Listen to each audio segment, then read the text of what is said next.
Bang.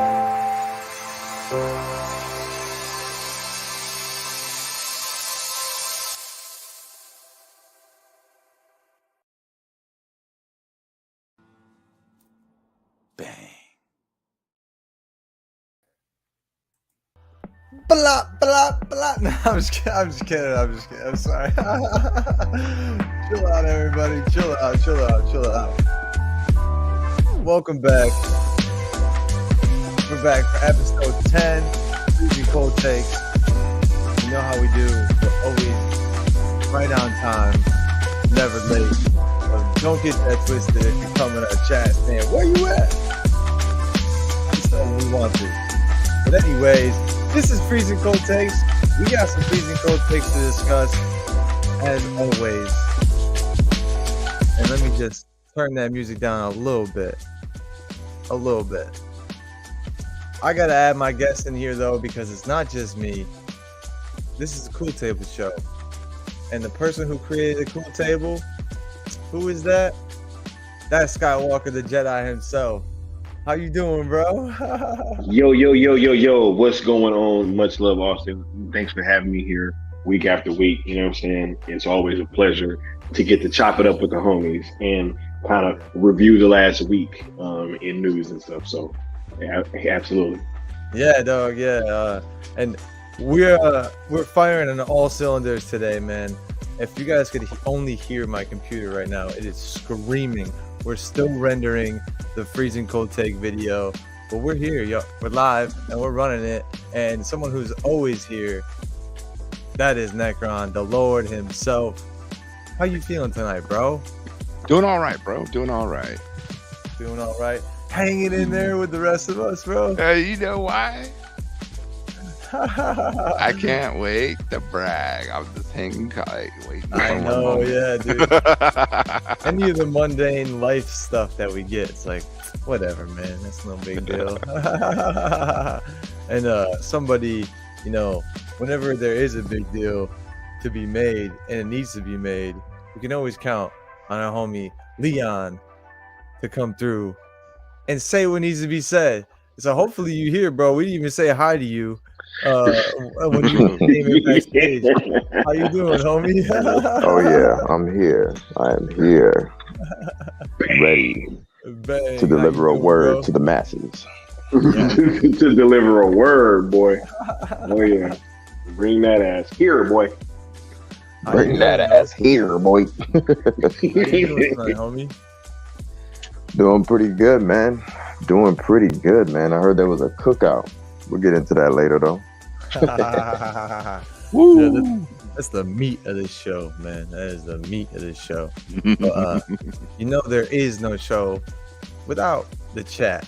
So we got to say what up to the chat. We got Bat Dan here saying what up to KR and Law. And of course, we have Mama Bear here. What up, Mama Bear? How you doing?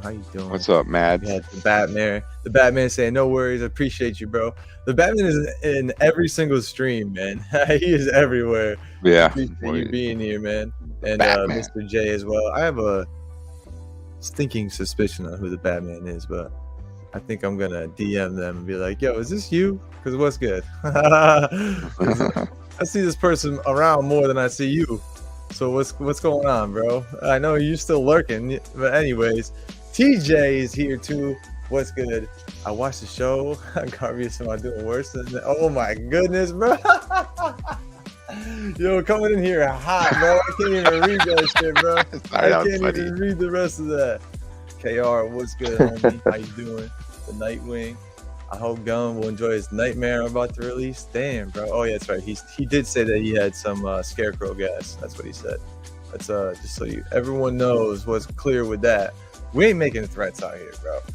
We don't need to make threats because people like to hunt themselves, if you know what I'm saying. And KR is saying Skywalker. Salute. Yeah. Scarecrow knows how to make some good food. Yeah. Of course, dude. We knew what you were saying. What's good, Marcus? What's good, bro? How you doing, bro? Yeah, so we got all the homies here tonight. Yeah. And that's what we needed. Man, we had quite the weekend, but first things first, fellas. How was your Christmases? Did you guys have a good Christmas? I know you had family over. Oh yeah. Yeah. I had a fantastic Christmas. I was waiting on one of y'all to go, but yeah, I had a great Christmas, Joe. I had my family together for like the first time in a very long time, and so that was super dope. And just like getting to watch my niece open everything up, it was pretty special, you know. Oh so, yeah, that's always a fun time, bro. It's always. How about you, Necron? Did you and Lady Necron have a good day? Yeah, dude, we had a good day, considering all the crap I went through prior. But, y'all know. I'm back on track. Yeah, we had a nice Christmas, dude. It was cool. Hey, the Cowboys won on Christmas Eve. I wasn't bitching. That's all I needed. That's all I needed. Christmas was good from here on out. Stick around. And the Lakers lost. Yeah, we didn't even get to hear about that, man. I was waiting for the show, homie. Sickness. They're What's good, homie? What's good, bro? Good to see you, man. They're on a losing streak again, right? The Lakers. Yeah, I'm acting like I don't know. I was just gonna say, bro, don't ask like that, bro. I'm a dick. Aren't they on a losing? It's all good. This motherfucker. Leon, how was your Christmas, homie? It was cool, bro. I'm over here eating Christmas cookies, man. Hide that, bro. We don't need to see the cam for that, bro. You know what I'm saying? Over here munching, bro. Right. That was dope, man. You know. I can hear that shit. Like, yep. Yeah, right. Oatmeal raisin, ain't it? Nah, it's actually what do you call these things, man? Man, macaroons, bro. Hazelnut. Yeah. You know what I'm saying? I know what you're talking about. Yeah. Yes, sir. I can With the hear white the frosting. hazelnut. Yeah, man. Bad boys go hard. I need to put them down though, man. Before I end up looking like one of these motherfuckers. All big and round and shit. Tell me about it. You know what I'm saying? But yo, I can't wait for New Year's, dog. That's my favorite holiday, bro. Yeah. For sure. Yeah. Well, we're gonna end the show 2023 with our will be dope. resolutions. Yeah. Why is? Oh man. Personal question for me, but I'm sure the chat wants to know too. Why is? How was your Christmas, Austin? It was good. It was good. Oh yeah. Well, I got a question to ask Leon after, but yeah, my Christmas is good. We got new. I don't want to stuff. move on off the Christmas stuff. Nah, I feel you. I got new stuff coming for the setup. As far as like how everything looks in here, it's gonna look much more nicer in a little bit. Once you get one thing, you hook it up and you realize you need another thing for the other thing. And then another thing and another thing. You know, You can only see what's behind the cameras right here and like the wire mess that's hidden behind my desk. But I'm just gonna add to it, and hopefully it's gonna add to the quality of the stream and the look at everything here. So I got some good stuff for Christmas. Had a lot of laughs with me. It was just me and my lady and our pets, and we didn't really do much. Got to watch some football. Part of Christmas Day is actually the Freezing Cold Takes video. I also got to watch the Buccaneers almost lose to the Cardinals in overtime, bro. So that was a tough way to end my day. And then it was no. They won. Don't.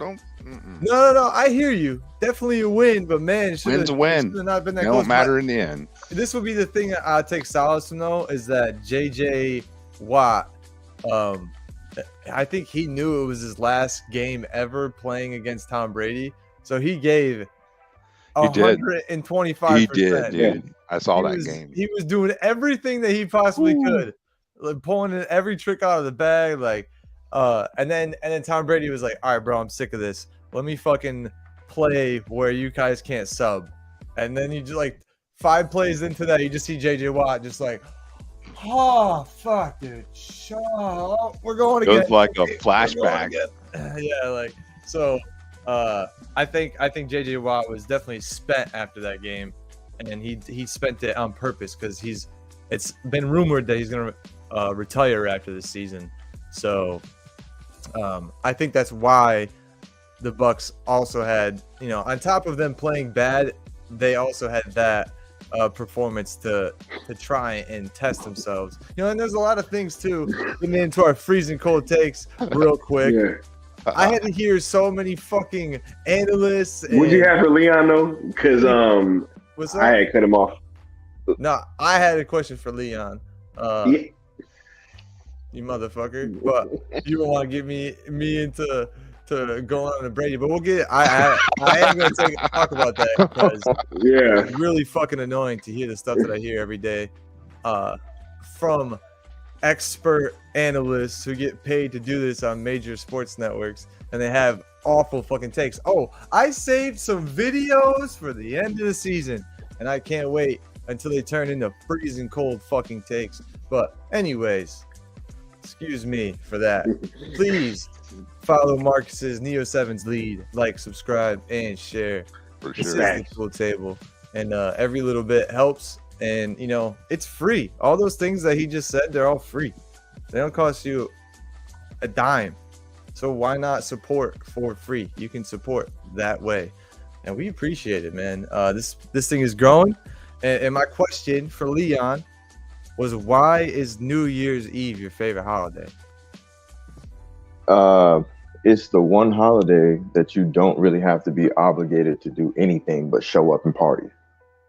That's amazing. Facts. Like, and it's the one holiday I always dress up every year. Always. Like, you'll never find me in anything that doesn't require a tie. Like, straight up. What I'm saying? I'll either be overdressed or I'll be matching. By the way, I don't give a damn. I'm going in the new year looking fly. But yeah, that's my you got to, man. Of course. But yeah, that's why it's my favorite, man. Most definitely. That's what's up, dude. Yeah, I mean, I can't argue with you there at all. The first thing that came to my mind was like, well, wait, you can party on Halloween. I'm like, wait, you gotta dress up for that though. So yeah, you can't just like show up to a Halloween. And you gotta give candy and all the other nonsense. So there's a whole like list of obligations. People trying to spook you and shit. Right. Yeah, I don't fuck with that. Don't spook me, bro. The fists come out. Yeah, dude. I had an older brother growing up. I don't scare like this. I scare with closed fists, bro. Like, Blink first, ask questions later. The hands don't go up; they come out. Oh man, but yeah, I feel you. New Year's Eve definitely is one of my favorite holidays as well. There's a lot of memories, and then some cloudy memories along the way too, you know what I'm saying? I woke up, I don't know if you guys have ever heard what torticollis is, but basically you wake up and your neck's so messed up, your muscles so messed up, you have a pinched nerve in your neck. So I looked like this, right? For a couple of days. I was all messed up. I got muscle relaxers and stuff. The doctor came in to the room and he was like, oh yeah, something's not right there. I'm like, you think, dude? You're all, no, really? Yeah, dude. I was like, I couldn't bend my head. Man. So I got muscle relaxers to, fix everything. And he's like, don't drink on those. Of course, as a 23-year-old kid as I was, I took some muscle relaxers and drank on New Year's Eve. And I don't remember that night, bro. You ever wake up the next day and your friends are just telling you shit that you did? And you're like, what? Oh, boy. Yep. Damn. That's one you'll always remember. So, yeah, shout out to New Year's Eve, man. I hope anyone who's celebrating this year is doing it safe, but also enjoying themselves to the fullest. Because it's definitely that time of year where you got to, man. Anything goes. Just be safe and don't be an idiot. That's my piece on that. But I think... So my video is finished.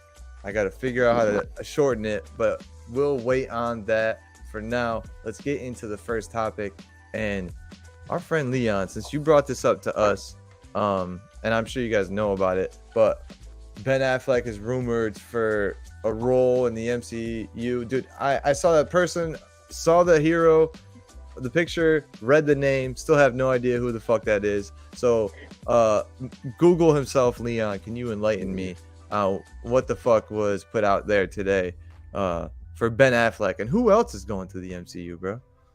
Oh, as far as the potential character? This is the one time I would have to Google. Okay. So you didn't know who that was? I have no idea who that was. You saw the article though, right? No, I didn't. I'm not a big Marvel guy like that. I was more or less, not even less, I was more so interested in the potential ramifications and symbolic of what this would mean if Benjamin Affleck were to go to Marvel. You know what I mean? Like, that's says a lot, man.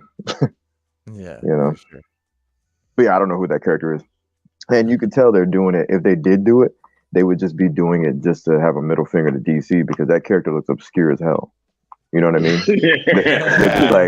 they're just like hire him, put him in anything, you know? Yeah. No, for sure. Yeah. What can we get him for? What can we get him for? It's like, oh well, we already did this and we already did that. And it's Ben Affleck, dude. What the fuck? It makes no sense. Yo, this will hopefully this gives you guys all a laugh. What's up, Cocaine Bear? I'll be honest, I don't know how the F I got here. Oh yeah, send them a link, man. Dude, if we could send him a link, I fucking would, dude. I fucking would. Right. That's so funny, man.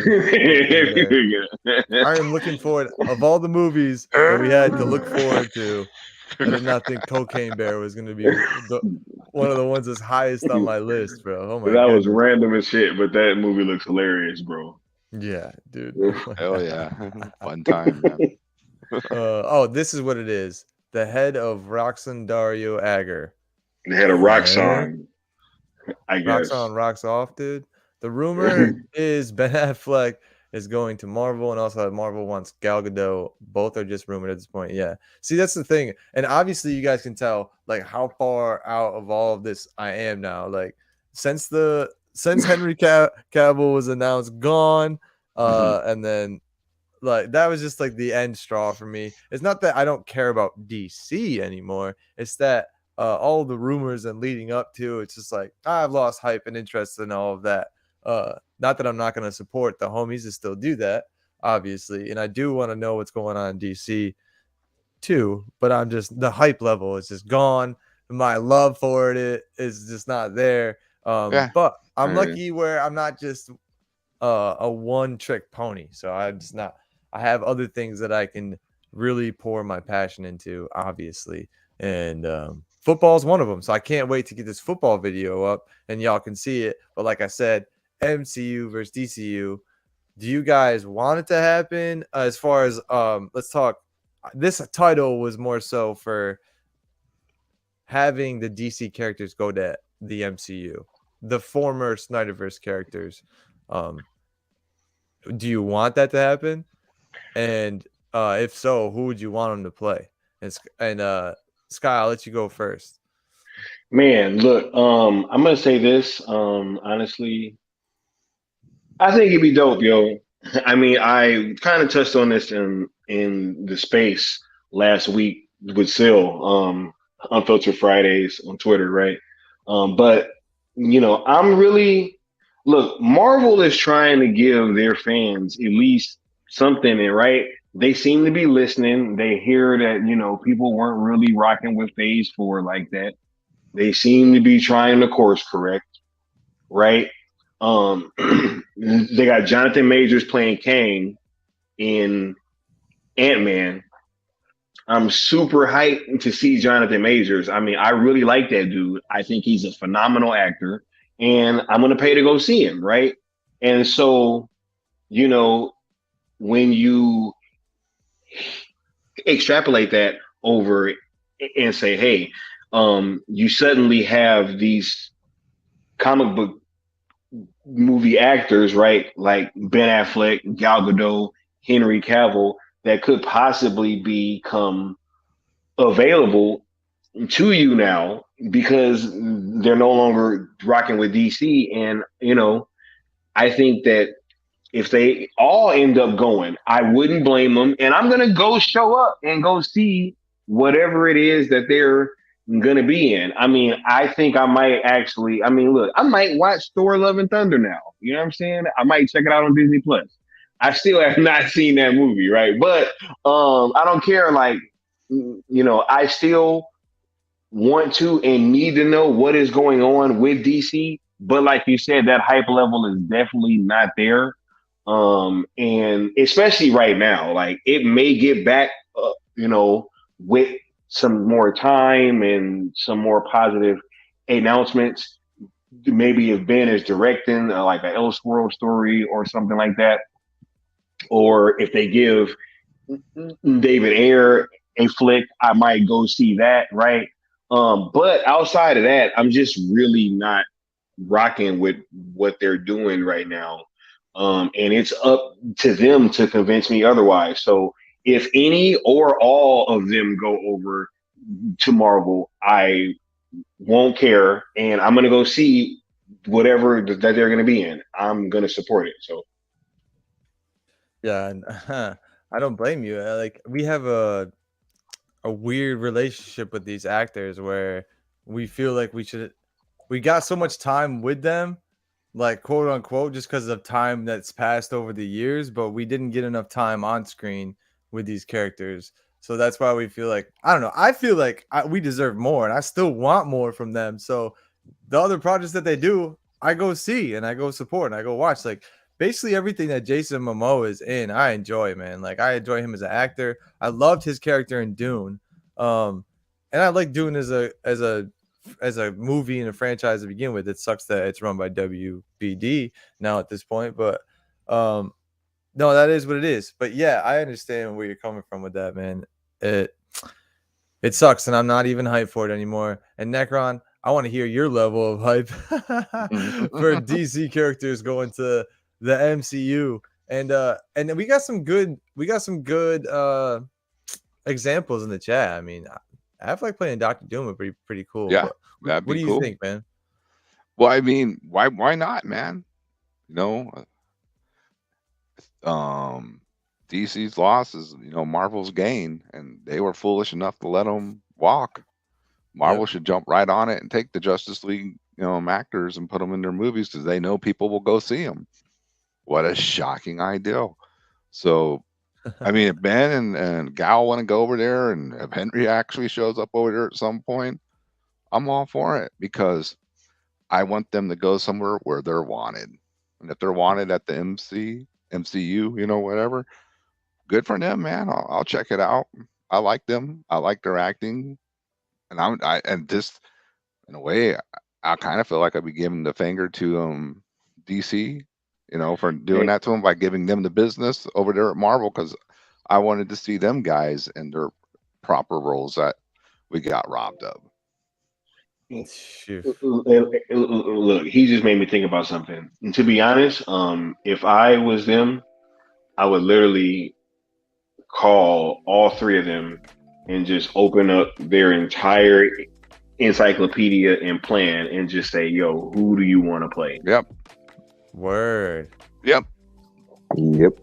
Treat them totally different how they've been treated, man, because these are top tier, actors. And bro, it's Ben Affleck, bro. I know. Yeah. You telling me you don't want Ben Affleck coming back as Batman when you had him? He's top 5 in my opinion. But Leon, return that sentiment, man. What are we feeling about this? I'm not a big Marvel guy at all. As far as comic books, I was the old school Marvel. As far as the movies, I could give a shit about the MCU. I'm gonna be completely honest. However, as Necron was saying, as a middle finger to DC and WBD symbolically, I would probably be on board with whatever they do. As a matter of fact, I'd pull kind of a stunt to where I cast them as Justice League like, what do you call the flipped versions of them, the alternate versions, like the Marvel version of the Justice League on that, right? Like I forget their name. What's his name? Is it Hyperion, who is in Marvel, and he's like a Superman like guy, and there's a literal. He was rumored to be, remember, before he was announced coming back, and we were laughing at that rumor. Yes, that's correct. That's true. So I'll put Cavill as Hyperion. I'd get the equivalent of a Batman for Ben Affleck and a equivalent for a Wonder Woman for Gal, and just, even if they're not on the same fucking team, I would throw them together just to be a dick, just to do it. At the very least, the Trinity, right? Yeah. Can you imagine if that actually came to be? Wow. That would be beautiful. I would go see that. Oh yes, yeah, I see it. Socks just said the Squadron Supreme. I just saw that. Yeah, absolutely. The Squadron Supreme. I would definitely put them in there. You know what I mean? And the only other thing I would say is that, what if they brought back Ray Fisher? Oh my God! Without if they wait, you're saying if they brought him back to DC as Cyborg? No, like back into comic book movies. That would be hilarious, bro. Hey man, look, I would definitely go see that. But look, yo, I just got an idea, right? Because look, you were just saying about how it was leaking out that he might be playing Hyperion, right? This whole time I've been kind of wondering what these leaks about Henry going to Marvel have been, right? I mean, because it was the Captain Britain stuff before that for like a long time, right? And it's just constantly kind of been these leaks. What if that was like Marvel kind of waving that flag like, yo, Henry, you know what I'm saying? Like, we got some ideas for you if you come over here. I mean, because afford you, right? And then now it could have been them. It could have been anybody. It could have been Henry. That's a good call right there. Ben is Mr. Fantastic. You put those little white streaks over his hair and over his ear. I mean, and shit. He'd be a buff fucking Mr. Fantastic, bro. He'd be the buffest Mr. Word. Fantastic. Yeah, but he can play that smart guy too, though. It'd really be cool, man. He could kill that smart guy. Man, he wouldn't even have to be like super big for that role either. You know what I'm saying? He could be like kind of trim.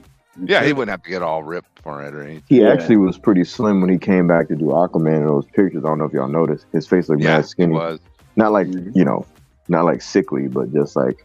Yeah, no, he was not BBS fucking Jack. Right. Yeah. He looked more Neil Adams lean. Batman, right? Lean. Yeah. That's a great casting, dude. I'm not really feeling the Doctor Doom thing, even though that's kind of a Batman analog in a way, because Doctor Doom is sort of Batman-esque, Lex Luthor-esque. But nah, I'm feeling that Mr. Fantastic. And him directing it, think about that. Yeah, that'd be him as Reed and behind the camera, bro. And then he'll call Chris Terrio his homie, bro. Hey, Marvel, I got your back. Don't even worry about it. You want to see me in the theater? Hi, Ben. I'm there all day. Kidding, dude. That's and Gal, so many now. Gal as the Invisible Woman. No, I'm just talking shit now. Just Why not, right? Henry Cavill as the Thing. I mean, I'm just saying. Hey, that would be sick, though. That would be sick. Forget the Squadron Supreme. I was gonna say, Ezra Miller's the Human Torch. Hey, we laughing, but I would go see that. I see that in a snap, dude. I would buy 7 tickets. 7 tickets for the Justice League members, right? At the very least 4 for the Fantastic Four. Right. Straight up, I will watch that repeat. I'll repeat that. Yo, let's everybody start a movement, man. $1 billion movie. Straight up, man. James Gunn, look what you could have. Watch the shit out of that, bro. Hey, what up? What up, Retro? What up, Retro? How you doing tonight? Yeah, I can't wait to see what is cooking in 2023 for Retro. You as well. Oh, Retro. I just saw that date on my calendar too. You know what I'm saying? So you already know it's time's ticking. Sock says, I'd love to see Ben Affleck direct the X-Men movie unless the Russo brothers come back for that. That would be very cool. And then we all know how the Russo brothers like they to... all right, bro. They like to siphon off of they all right, Zack bro. Snyder. They're cool. I don't want them touching X-Men. No offense. They like to use Snyder's ideas, though. Exactly. Let's see how they are without being fed scripts and not without the third floor giving them basically an entire 90% already made movie. Like, get out of here, man. Russo brothers, they all right. Who directed Winter Soldier? Was that them or somebody else? Yeah, that was them. That was like their first. Thanks to the third floor. Appreciate y'all. Wait, but y'all know what the third floor is, right? No. I absolutely know, right? But yeah, was the third floor confirmed to be back as far as Winter Soldier 2? Because I do know that was happening, but how far back was that happening? Do we know? If I'm not mistaken, yeah, it was that far back. Damn, that's crazy. That's crazy. Damn. That's so funny. Because I actually love the Winter Soldier. You know what I'm saying? It's the best Marvel. It's the best MCU movie, bro. Hands down. Being as Magneto is fire, dude. I did like Civil War though too because of just Black Panther's entrance, man. Like I really enjoyed how he came in. Well, in Civil War, you had two big entrances, really, Black Panther and Spider-Man. Oh, Spider-Man too, yeah. I mean, you can't deny that. That was big entrances. That was cool. But imagine that airport scene was low-key kind of not it though, man. Yeah, it was kind of whack. That airport scene was the weakest comic book movie action scene ever. Especially after seeing BBS, it was like a damn cartoon. Yeah, bro. Like, and they're all goofing around. Nah, you promised not to hit me too hard, right? Bro, that's what kills me about Civil War is that they were never actually mad at one another until the very end of the movie. Yeah, that's true. And even then, they still wasn't really. Like, you know what I'm saying? Went super hard on all of them. You wanna know why? Bro, Batman was about to take Superman's life, bro. Real talk, like they had real beef, bro. Real problems of like fundamental stuff too. Do you want to know why the Avengers were fighting against each other? Because the government made them. That's why they were fighting against each other. You talking about in the comic? The government make them. They split. The government split them up, and then they're like, "Hey, if they're not gonna reform, they have to be arrested." It's like, okay, guess we have to fight now. Oh no. Like what, you just fucking we just saw like some communist shit, bro. Let's be honest. Like, yo, do what the government says, conform or be forced to fucking face your best friends. Oh man, unreal. It was super goofy, man. Everyone caped shit over the Civil War, man. Yeah. Dumb as fuck. And the parking lot scene itself was extra stupid because they were only fighting because they didn't want them to get inside of vehicles. Let's stop them from getting inside the jet. Oh, it was so stupid. No, and they were all lined up. Bro, you guys are superheroes. You guys can't fucking find him. What are you talking about? Is he in Zemo? Right? Don't even get me started on Zemo, bro. Yeah, what was that? What he was doing. Was he supposed to be Lex Luthor? Zemo took on the role of God, right? He knew everything. Yo, Zemo, he need a new beanie, bro. God damn.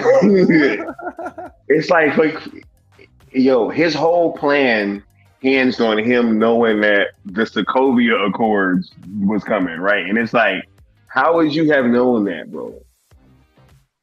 You know what I'm saying? Like, because he took on the role of God, bro. He cast him as God. He just knew, man. He just knew everything. What a stupid movie, bro. It's a cartoon. Now I gotta watch it. It's such a cartoon, bro. It's a cartoon, bro. I'm sorry. Dude, it was straight, but like it wasn't BBS, bro. Nah, it wasn't like that. And real quick before we move on past the MCU dream, Retro says she's always dreamt of Cavill being the new Wolverine. But Dr. Doom would be sick, or Blade's Dracula. Ooh. That last one caught me. Dracula, I saw that. yeah. That's why I had to Dracula, especially with his accent. That would be fine. I knew he'd have some informed. I see Doom and Dracula all over him as the Marvel Dracula. Oh wow, Socks is that'd be sick, dude. And we haven't seen that live action, especially to bring it in with Henry Cavill. Dang, that'd be sweet. And he knows, hey, he's in the sci-fi. He did The Witcher, man. Oh my god. Can I introduce Socks to a trilogy called the Dark Knight trilogy and another one called Zack Snyder's Justice League trilogy? Yeah, that's why I'm sorry, Socks. I had to highlight you here for this one, man. Much love to you, Socks. The first look, even if I want to give you what the second two are in terms of their place in pop culture or whatever, right? Cool. But the first Captain America, bro, nah, the first one wasn't hitting that like that. Like, you know, it was kind of goofy. It was, it was alright. It was like the Rocketeer. You know, yeah, it was all right. It was literally Joe Johnston, right? It was Joe Johnston from the Rocketeer, right? From the Rocketeer. So he had that Rocketeer flavor. I feel like it wasn't the Rocketeer level to me, though, man. I don't know, just me personally. I feel like they tried to. What's her name wasn't in it? That's why. What's her? Oh, I should know this. I can't remember. I can't remember from her name Top either. Gun. You know. Yeah, that Maverick, the chick. Whatever. She's famous, but I don't remember her name. Yeah, sorry for not remember her name. Fuck. Now I can't remember what the hell I was just gonna say. Dude, not the best comic book trilogy ever. Captain America, the first movie, what I really got when they were trying to find was it the Tesseract they were looking for at first? I think so. Yeah. The vibes I got when they were like finding it, they're like the Nazis and the Red Skull were there and all that shit, really reminded me of it was like a low budget parody version of the first Hellboy Jennifer movie. Connelly.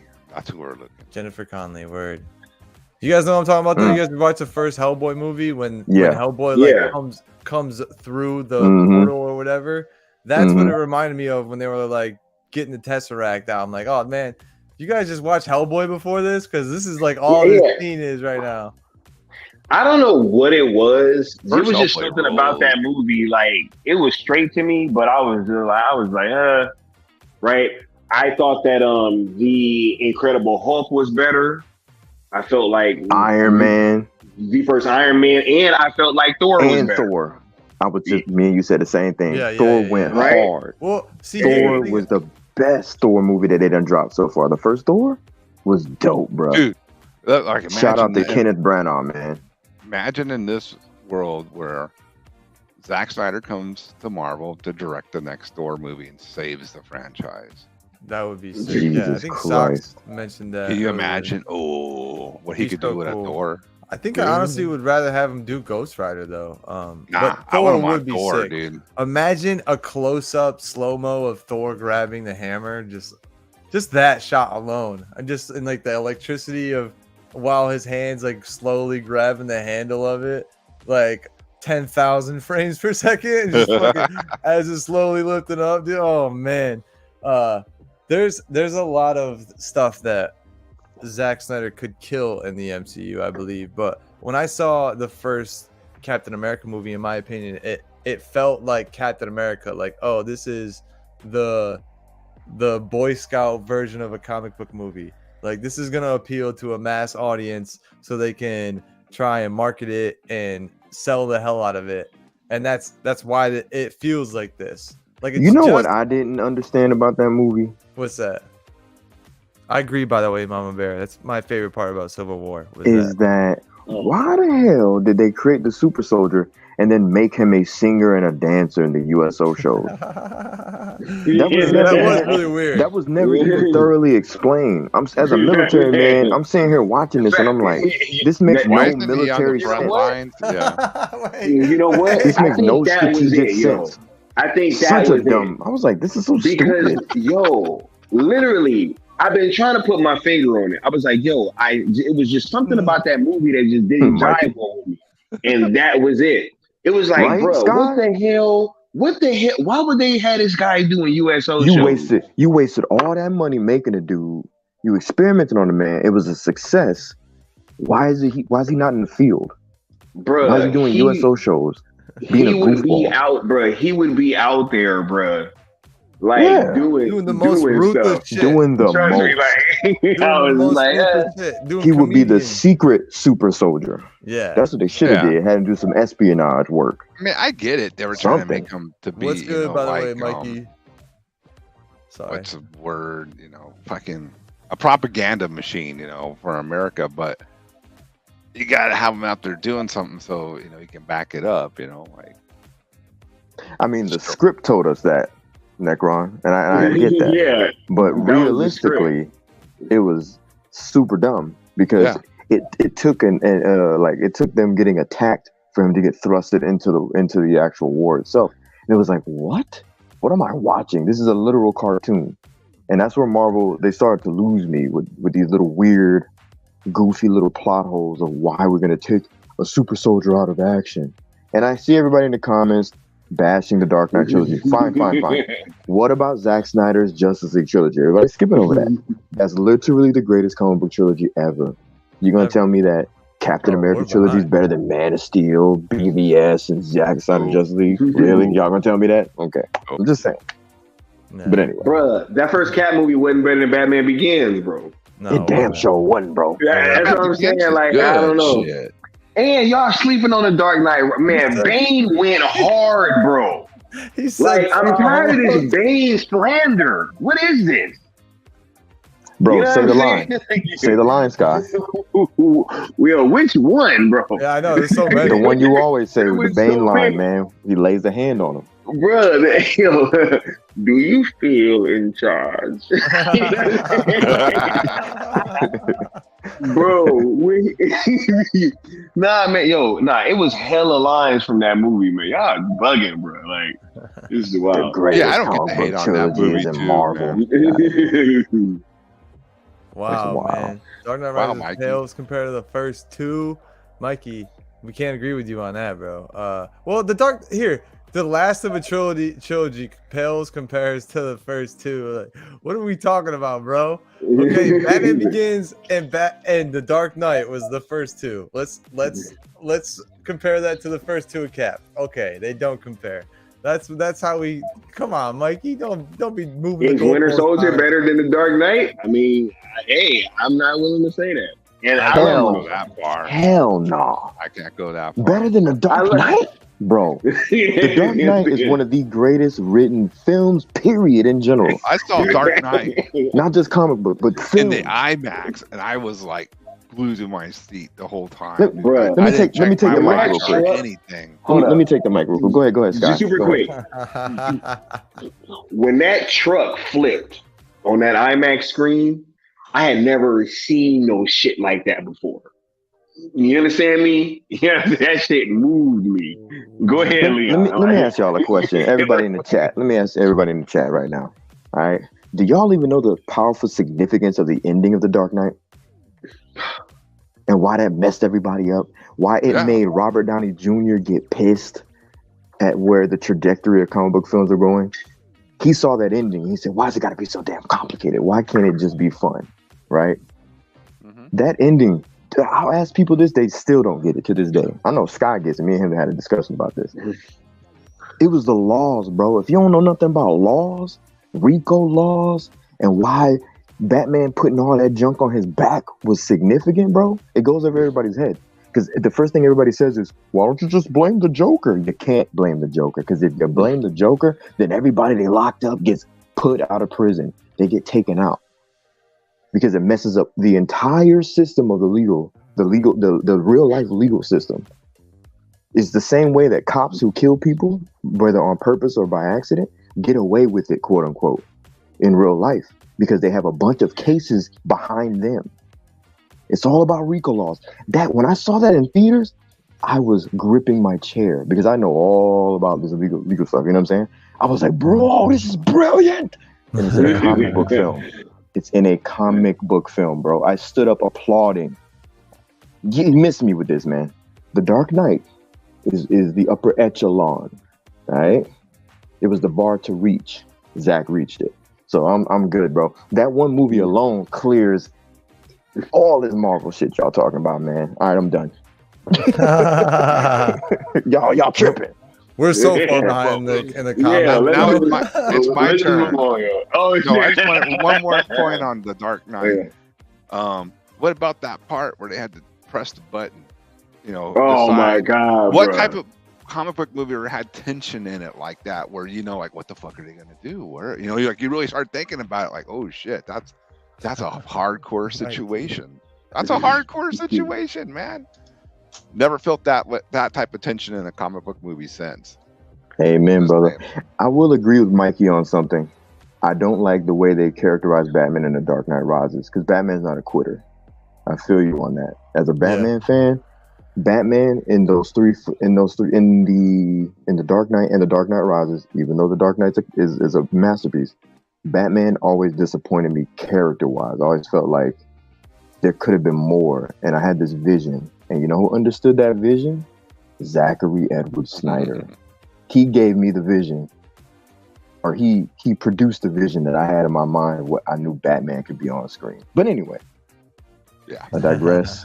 The Dark Knight Just don't get me started on Bane, man. Bane is like, bro, Bane is Bane was that dude. Yo, what are you gonna say about this comment then that's on the screen? I was wondering what would break first, your spirit or your body. That was the guy with a breathing problem with it. Oh my God. Come on, man.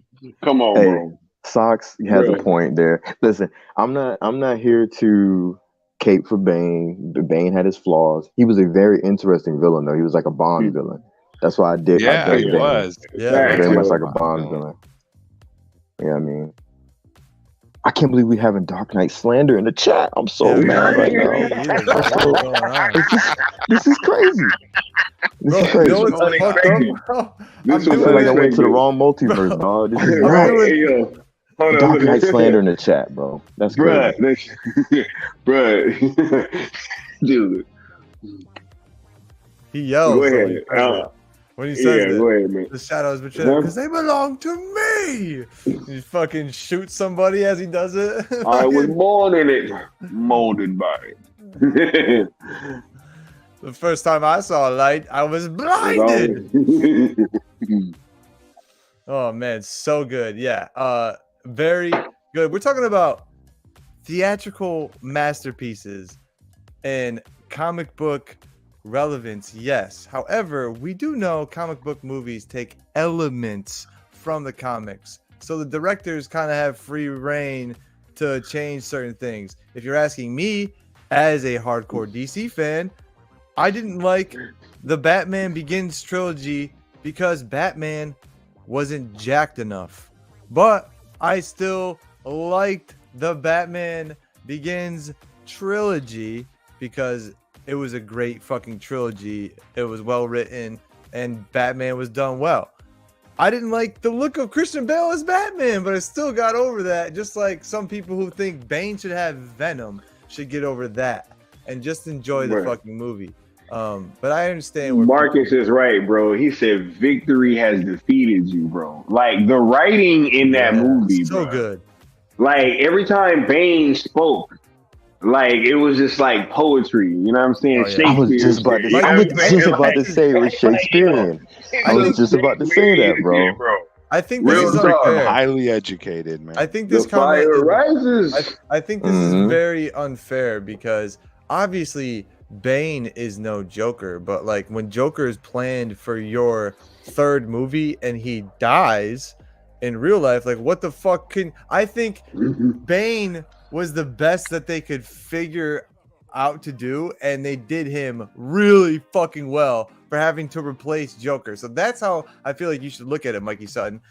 Mikey, we love you, man, but we know Nolan would have done Joker for the third movie had he had the opportunity, right? Joker was going to be the Scarecrow character, I believe, that was in charge of the court. And he was going to play like a bigger role. You're absolutely right. You are absolutely right. If there had been a possibility, it would have been there. So I feel like it was going to be two appearances. Can you imagine the Joker like? That's not a fair point, my friend. A judge. As a judge. Oh my God! Sitting on top of a heap of courtroom crap. That would have been so dope. Yo, so they're here. What do you guys have to say about this, by the way, as well? And again, this is it wasn't just because it's bad. I mean, it wasn't just because his girlfriend died. Like I'm siding with Mikey on this one. Nah, but Harvey turned into Two-Face and he died. He kind of got exiled, right? I mean, he almost had Gordon Kidd die. I mean, it was a lot, man. Bro. just because of Batman being there, Gotham just almost exploded. It was a lot, yo. You know what I mean? And I think as far we gotta stop, Mikey. We gotta stop looking at that trilogy so like anchored down to comic book relevancy. And like, yes, obviously we don't want Batman to stop being Batman, but let's look at it as a movie aspect, right? No one wanted to bookend the Batman trilogy, and he wanted to have a happy Hollywood ending. At first look, it looks like Batman sacrificed himself, but then we get that scene that was a mirror. And if we're looking at film, this is what this is, right? The foreshadowing of that scene when we saw earlier in the movie, and it wasn't Christian Bale's Batman, and it wasn't Anne Hathaway's Catwoman. It was two other people. But then at the end of the movie, it's them. So you're like, oh, the dream is finally realized, and they get to live on happily ever after like they do in the movies, because this is a movie. So that's how I look at things. You want to see a happy end, and a happy end doesn't mean Bruce Wayne continuing to be Batman for the rest of his life. No, I think he's talking about at the end of the Dark Knight going in the Rising. Yeah, he's talking about Rachel Dawes. Yeah. Okay. Yeah. But like either way though, right? Like you want a fair movie send off. You don't like I understand where he's coming from, but again, like didn't he come back? And then like I'm just saying, that's how I feel without that. We got to stop looking at a comic book accuracy and do more.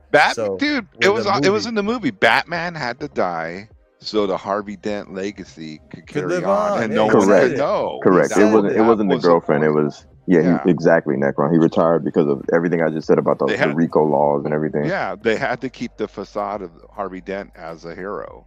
Yeah, so Batman had to go. He had to go. Ben Affleck should have fought Bane. We would have loved to see that, but Ben Affleck wasn't even in the running for Batman at that point. He says, "No, he just means in the he means in the DCU. Just in general. Yeah, he means the DCEU, not Okay. I thought we were still fighting. Yo, Austin, why are you trying to cook Mikey, bro? Right, like yo, bro. I'm just saying I can't agree with you on this, man. I can't agree with you on this, and that's what we're all about, man. We're all about having civil discourse. Look, before we possibly move on, I do want to agree on one thing. Talia al Ghul has one of the worst on-screen deaths I have ever seen in my entire life. So I will be absolutely honest and say that. So that's a point for Mikey. I do agree with this though. Like I always thought Bale wasn't big enough to be Bruce Wayne. Every time I watch it, but I'm like, I still like these films just because they're fucking good. And Chris Nolan's a good director. Man. Oh, so me and you had the same mindset on that about Batman.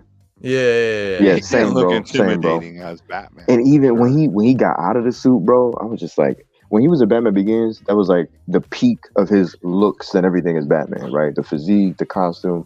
Then when he went to Dark Knight, I was like, all right, I guess I'll accept this. This is cool because the movie's just amazing. Dark Knight Rises was flawed, looked good. And I was just like, he's hella scrawny, you know. It was flawed, but great. But great. That movie, we love you too. It was an epic. It was an epic, man. Big 3 has defeated within a city, bro.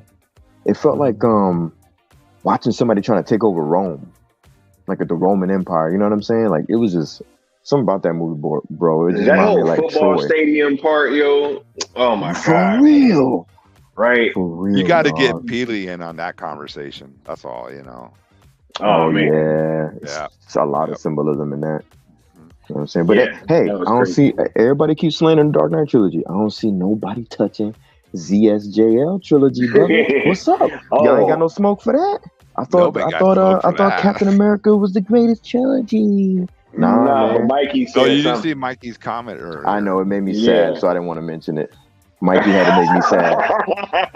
That's not hashtag Mikey made Leon sad. Right.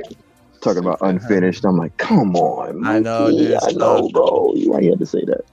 But it's real. That's true. Right. That's true. Mikey, hashtag Mikey was right again. Yeah, he is. He is. And sorry we're so far behind. I'm just trying to move past all this. We can catch up. Jeez, man. He had a good ending, though. Dark Knight Rises had a good ending, though. So you did like it. So you did like it. Okay. We're back onto the same page, Mikey. But this is fun, man. I love having the discourse going back and forth. Like, nah, this is why I like it. All right, well, this is why I like it. Ben Affleck. We could talk about it while getting emotional and shit. Yeah, exactly. Right, exactly. He says, I have no memory of Talia in Dark Knight Rises. That's hilarious. Oh, yeah. Yeah, Joe, that's why you have no memory. Oh, man. I'm just the worst on-screen death ever, yo. Yeah. That was crazy. Horrible. I've never grown up liking anything to a passionate degree like what the MCU produces, even as a child. I just never have, bro. Like when I see a cartoon, I'm like, cool, it's a cartoon. When I see something in live action, even as a jit, man, you know what I'm saying? Shout out to that Southern slang. Even as a jit, I was like, give me Terminator 2. Give me Aliens. You know what I'm saying? Give me RoboCop. Shit, dude. Give me RoboCop. You feel me? As a kid, those were my quote unquote cartoon movies, where a dude in a robot suit is shooting dudes in the dick to protect the chick. Shout out to RoboCop. You feel me? Like I ain't grow up on some dude with super soldier serum skipping wars because of plot holes. I didn't grow up on superheroes running down a parking lot cracking jokes at each other. Nah, man. I grew up with Ripley saving a child against a giant alien. Get away from her, you bitch. Yeah, bro. Oh my God, yo. Straight up. And that stuck with me as a child. So when I saw stuff like Justice League and Justice League Unlimited doing what they possibly could, along with the Batman animated series, doing what they could to touch a maturity level without messing with their sensors, I was, as a child, hand to God, I appreciated that. I understood what they were trying to do as a kid. Y'all know my favorite episode of Batman animated series is one that nobody even talks about. It's very adult. I've liked that freaking episode as a child. It's almost like they made those. I always grew up like that. For us to go back and like watch when we were older, you know? Yeah, bro. Absolutely. They didn't want to dumb it down to the audience. So when I see something like the MCU, when I look at the Dark Knight trilogy, what Zach was doing, Constantine from I forgot my man's name. Keanu? Yeah. V for Vendetta, Watchmen. It's like the maturity levels, like you feel me? I see the genre being elevated.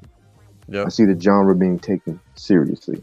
And then when I go to the MCU, I saw that for a glimmer with Iron Man, with Thor.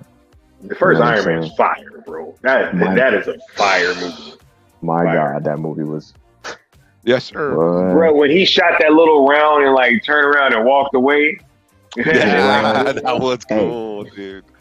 And his suit looks way better practical too. His suit looks way better practical. Necron, what was that scene? You said that scene was what? I don't remember. I just said it was. You said it was cool. Exactly. Yeah. What they cared about they shot cool. it on film. Excuse me. Yeah, they did. They shot on film. Yep. Yeah. And it was practical, bro. That's the suit. A lot of it was practical, especially from like the waist up. You know what I'm saying? That's the best part about that. Used to be so dope. Yeah, dude. It did when it started. Mikey says, hypothetically speaking, Snyder directing Thor versus Beta Ray Bill would be incredible. Hypothetically speaking, that would be fucking awesome to see, dude. Oh man, Snyder with Beta Ray Bill. Shit. And then to see like the resolution afterwards. Oh yeah, dude, I would love to see that. I watched Zack Snyder film Snow, Steam, and Iron, literally, and it made it look cool. So I think he can make it. Yeah. That shot on the iPhone. iPhone, bro. Yeah, that shit was crazy. I saw Dark Knight Rise 13 times in theaters. Now I couldn't care less about upcoming DC films.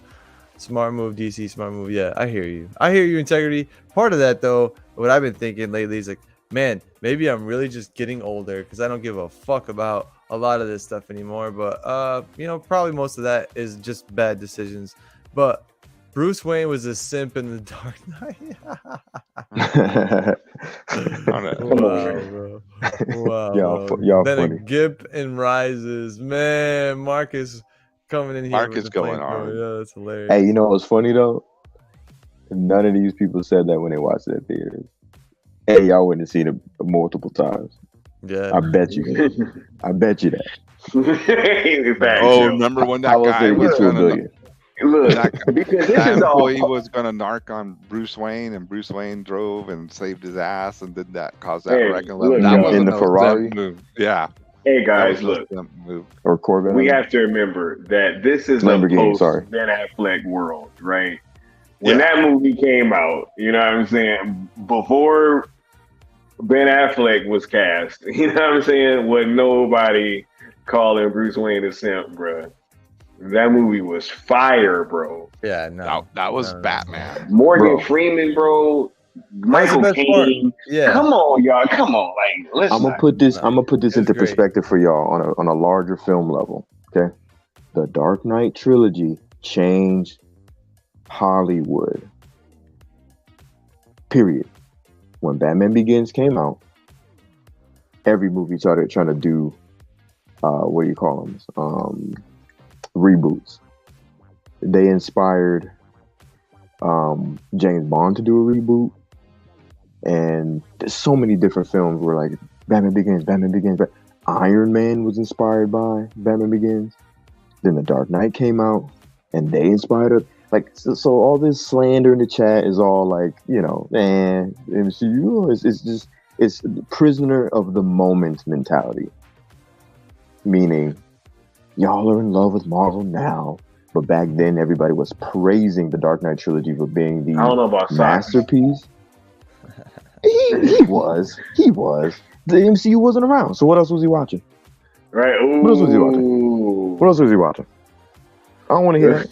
What else were you watching, bro? Were you in the future watching the MCU? Nah, bro, you was watching the Dark Knight trilogy, and just like everybody else, was influenced by it. Look at this? Which one?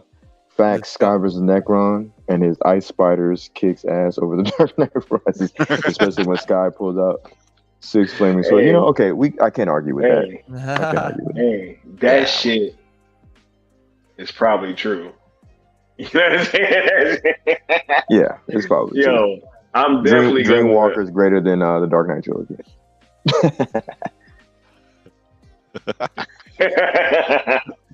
Hey, I think Mikey's giving us comic book heads a little insight here too, by the way, because I heard Miracle Man number 15. Miracle Man's getting rumored out there to be in the MCU. But anyways, he probably means his inspiration. Yeah, for sure. For Iron Dreamwalker. Man 1 has platinum status. That's fucking awesome. Happy birthday, Socks. We still love you, man. Happy birthday, dude. Happy birthday. Oh, yeah. Bro. Happy birthday, bro. Happy birthday, Socks. Miracle Man. Happy birthday. Socks does so much for this community. Has been here for so long. So, yes. Happy birthday, Socks. Here's to another beautiful year. Here's to many more years. And we appreciate you being here. Obviously. But still hide your socks. Yeah, hide your socks. Hide them. Yeah, hide them. You don't want a sock check. Sock check? Yeah. Mikey saw Iron Man 8 times in the theater. That's crazy, bro. Yeah, 8 times. That good. Yeah. It was that good, man. It was fire, bro. Bro, the beginning of it when he gets like captured and all that shit, that like was it was cool. It was so pertinent for the time too of being in Afghanistan and stuff. Everybody that watched that and enjoyed it, thank Christopher Nolan, because if it wasn't for Jon Favreau watching Batman Begins, you wouldn't have gotten Iron Man. You're welcome. Facts. Yo, Leon with the deep cut. You know yeah, man. Hey, I'm not gonna let y'all walk away slandering the Dark Knight trilogy tonight. Nah, brother, it's not happening, baby. Not happening, man.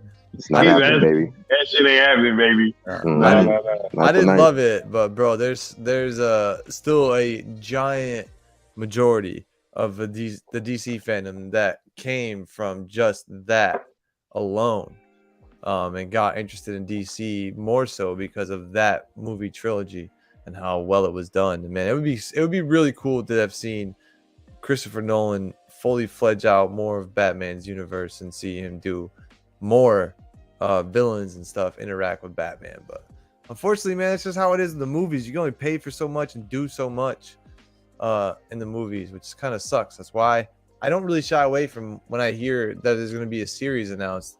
The only thing that sucks about series is that, the lower budget deal that usually comes along with that. But yeah, the Planet Hulk would be dope, Cocaine Bear. And Law says the MCU should have stuck with the actor who played Jim Rhodes first. Yeah, I agree.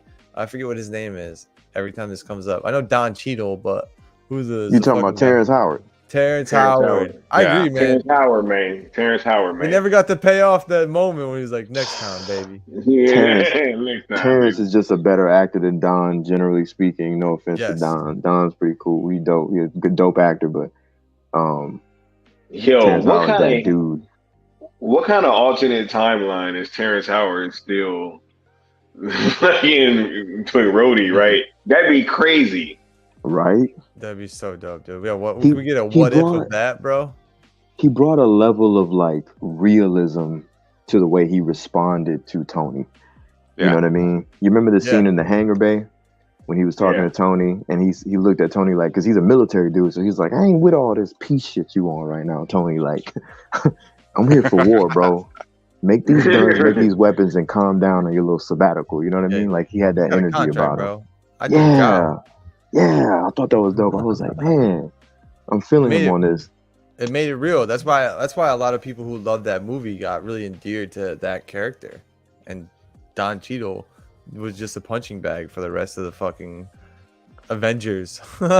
Did this man Marcus just? I'm gonna let y'all go to whatever he said. I'm not even gonna spoil it. I'm not gonna spoil it. Jesus Christ! Did I just see what? Not that. No, you'll see it. You'll see it. No, I know it's coming. Oh my God. Oh my God! It's coming. Marcus trying to press buttons at this point, bro. I see it. Wait. Spider-Man 2 from 2004 came out before Dark Knight films, and I saw Spider-Man 2 in 2004 4 times in the theaters. Spider-Man 2 was decent. I saw first Spider-Man. Spider-Man 2. Spider-Man 2 kicks ass. Decent. You're tripping, bro. Bro, I fell in love with the best Spider-Man movie. One. I like the first one more because I'm an artist. So seeing literally my favorite part of that film is when he's designing his suit. And I'm like, oh, apparently when you get superheroes, you become a comic book like professional artist. He's drawing his shit with like finesse, bro. And it's like, what the fuck? But I thought that's my favorite montage of any superhero film is when he's designing his suit. And then the next thing we see is he's in fucking sweats and shit. And he's talking to the Bone Saw. Dude, me and my friends have quoted. I got you for 3 minutes. Right? I got you for 3 minutes. Yo, but look, dude, bro, Doc Ock, bro, you're tripping on Doc Ock, bro. Doc Ock is like one of the, bro, that motherfucker really knew how. Great, dude. Still great. But Green Goblin. When they was in there eating. Killer, but Doc Ock is like, wow. When they was in there eating and all of a sudden that car came through the fucking window, bro. Yo, that was like, that was crazy. But I'm just saying, because of the origin situation of the first Spider-Man and Green Goblin being like his main bad, like his Joker, if you will, having them do that so well, actually being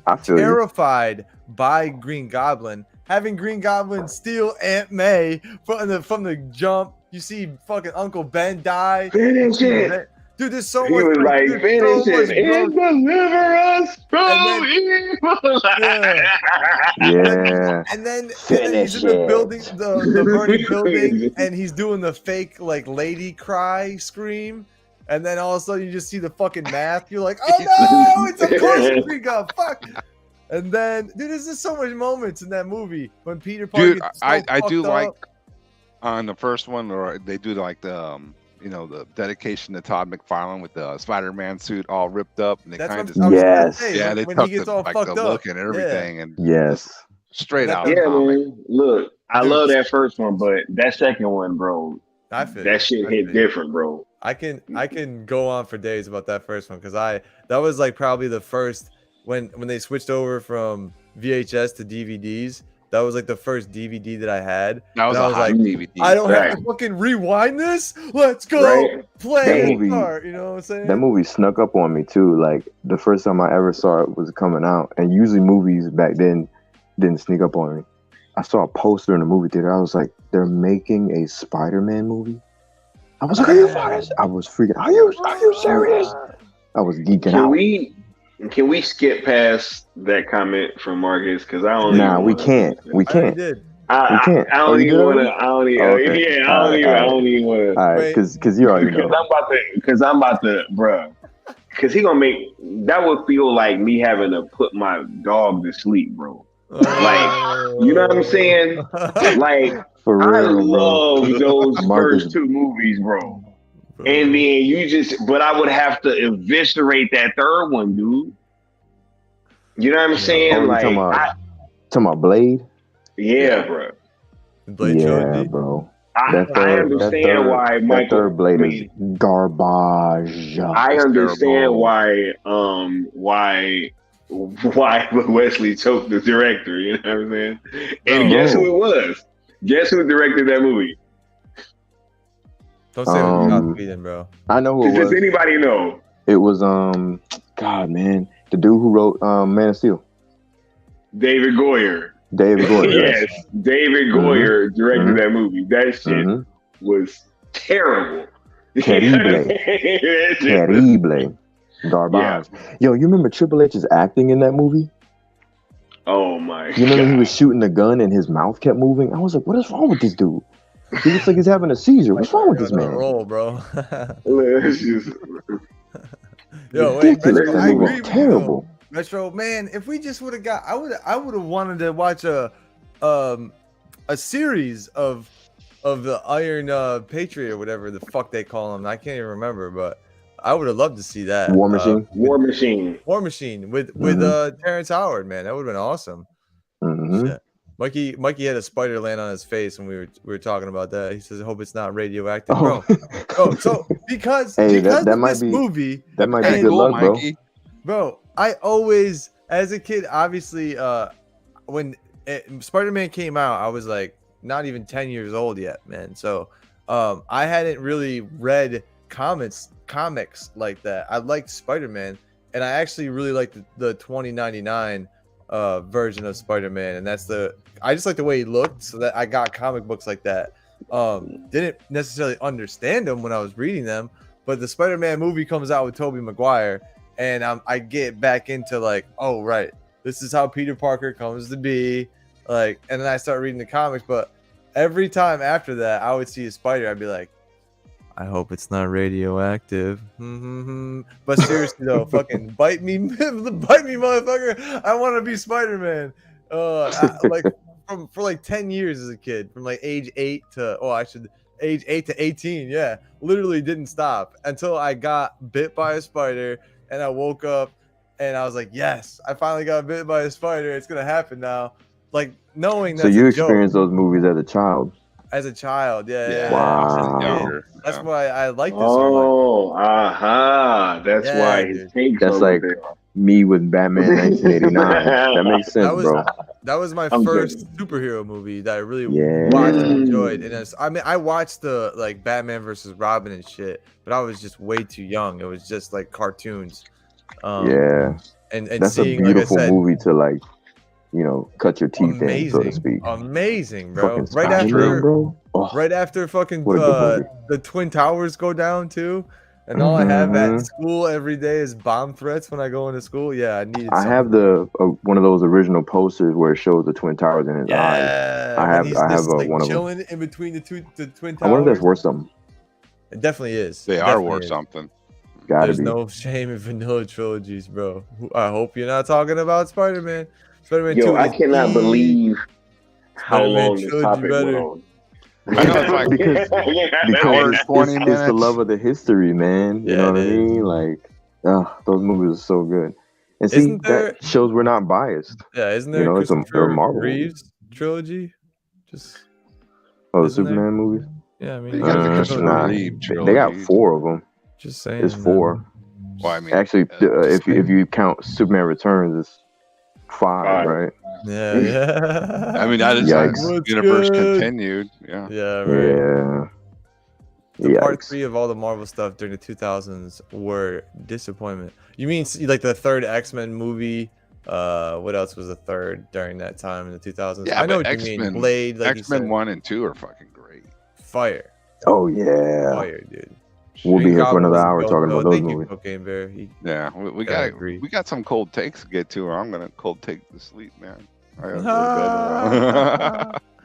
Rip Randy Savage. I agree with that.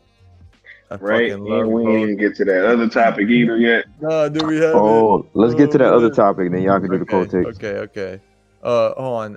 He said his wife and him walked out of Spider-Man 3. One of the first I ever did that to. Damn, that sucks. I really enjoyed Spider-Man 3. But again, I was a kid who just liked it. It was terrible. I didn't walk out of it, but yeah. No, I can't unless I'm getting my money back. My mother was notorious for walking out of a movie and getting her money back. I was like, teach me that trick. I did that once, y'all.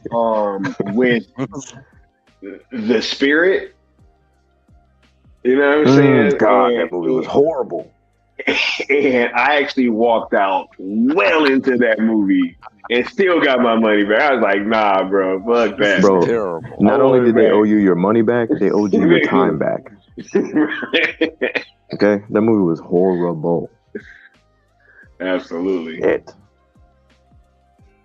The Spirit. You know what we should do? I'm gonna tell y'all an idea later. I mentioned it before, but I'm not gonna say it on air because somebody's gonna take the idea. But okay, I'll say it in the chat, but I ain't gonna say it out loud. Okay. But anyway, y'all continue. Yeah, that's what Batman '89 got Nightwing back in the comics, which is to go along with you. Retro says she saw Superman in 1978 as a kid, and it still holds a place in my heart. Ah, that's awesome. Yeah, that's how I feel about Spider-Man. I'll always love Spider-Man, no matter what. So like I said though, I feel like at first and foremost, before I'm a Barry Allen and a Wally West fan, I'm a Peter Parker fan. Just because he's a true underdog, but he's not an underdog who gets power and becomes Napoleon. But he's with great power comes great responsibility. Came from Peter Parker. So that just goes to show you why. When you see that as a kid, man, that has a real impression on you. So what else has a real impression on you when you're a kid? What's that? Sitting in there for the Superman movie to start and the credits start rolling and that theme and all that space and all that shit's flying at you. Dude, as a little kid in the 70s, that was blowing your fucking mind. I'll tell you that right now. Oh, it was reminiscent of Star Wars. Yeah.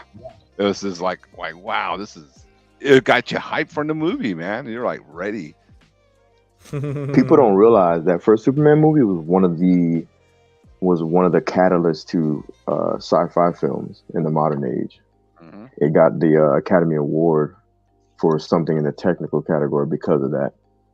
So yeah. Oh wow. Shout out to the original Superman movie, man. Not just being a comic book movie, but being a historical science fiction movie, yeah. Mm-hmm.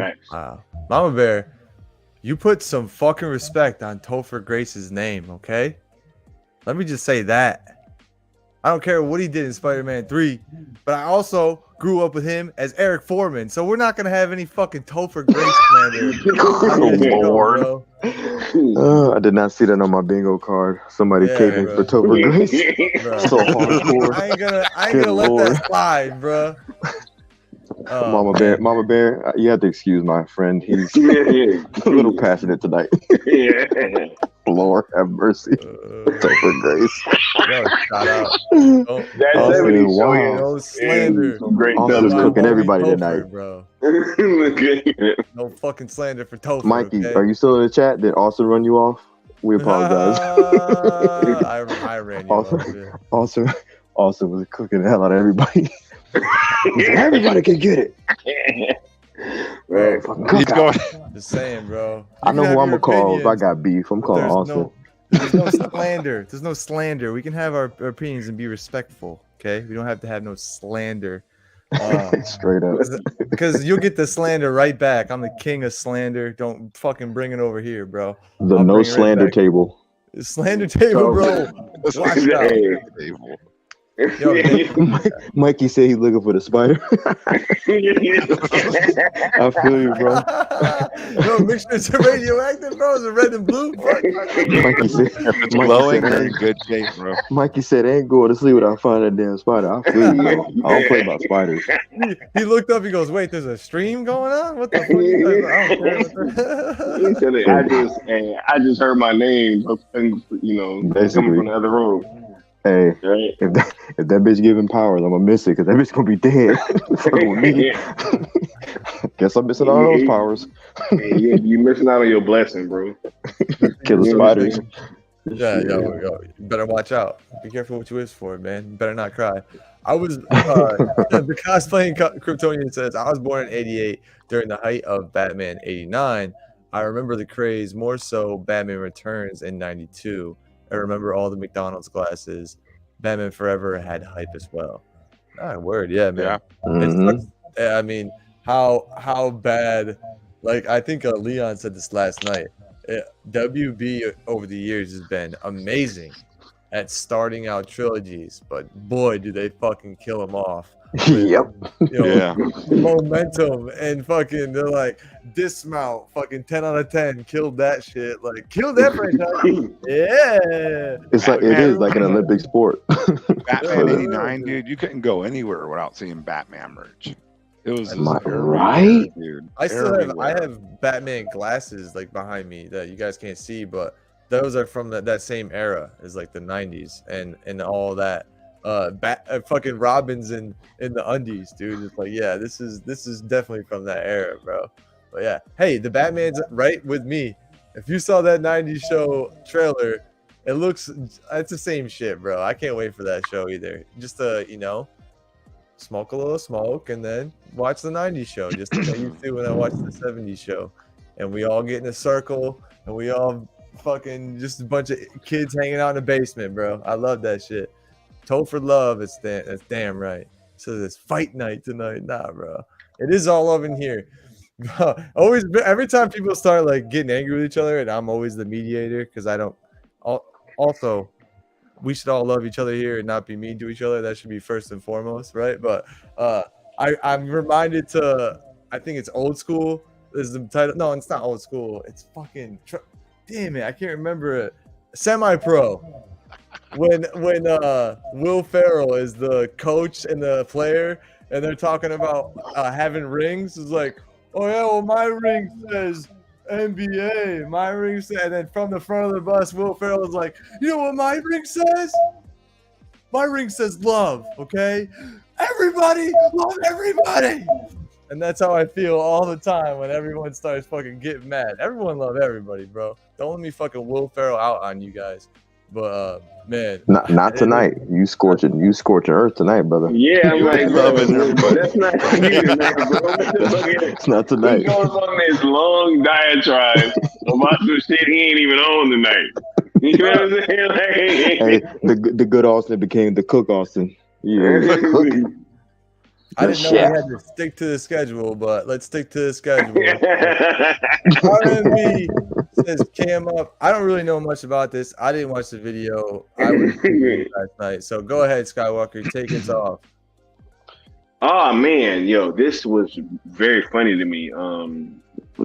Robert Meyer Burnett apparently after being called out by Matt. Hold up, all the boys camming up. So let's. You can just go to solidarity. But apparently, Matt Jarbo called out Robert Meyer Burnett in some form or fashion earlier and was calling him all kind of names. Matt Jarbo doing his usual fucking stunts, right? So Robert Meyer Burnett took to his YouTube page to pretty much call him out, and he tried to get him to come on stream. Matt Jarbo refused to come on, and it's just like, I thought that this would be a quick little topic for us to talk about because,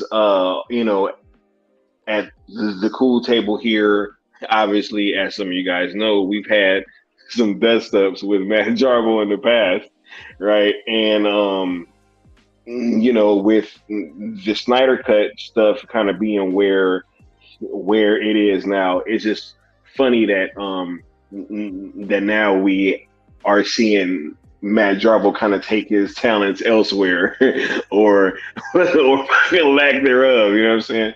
But but did any of you guys get to see any of that video before? Yeah, Robert took it down. For sure.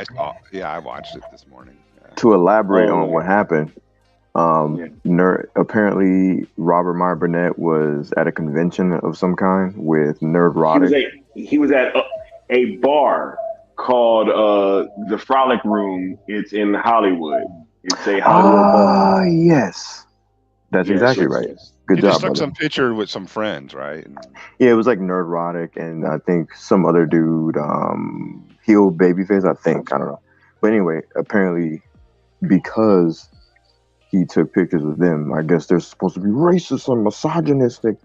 Like Robert didn't do anything. Those guys didn't do anything. But apparently because of whatever political views they may or may not have behind the scenes or whatever they said on their camera, they're supposedly racist and misogynist. So because RMB, Robert Meyer Burnett, was hanging out with them, by association, he was trying to guilt them by association, right?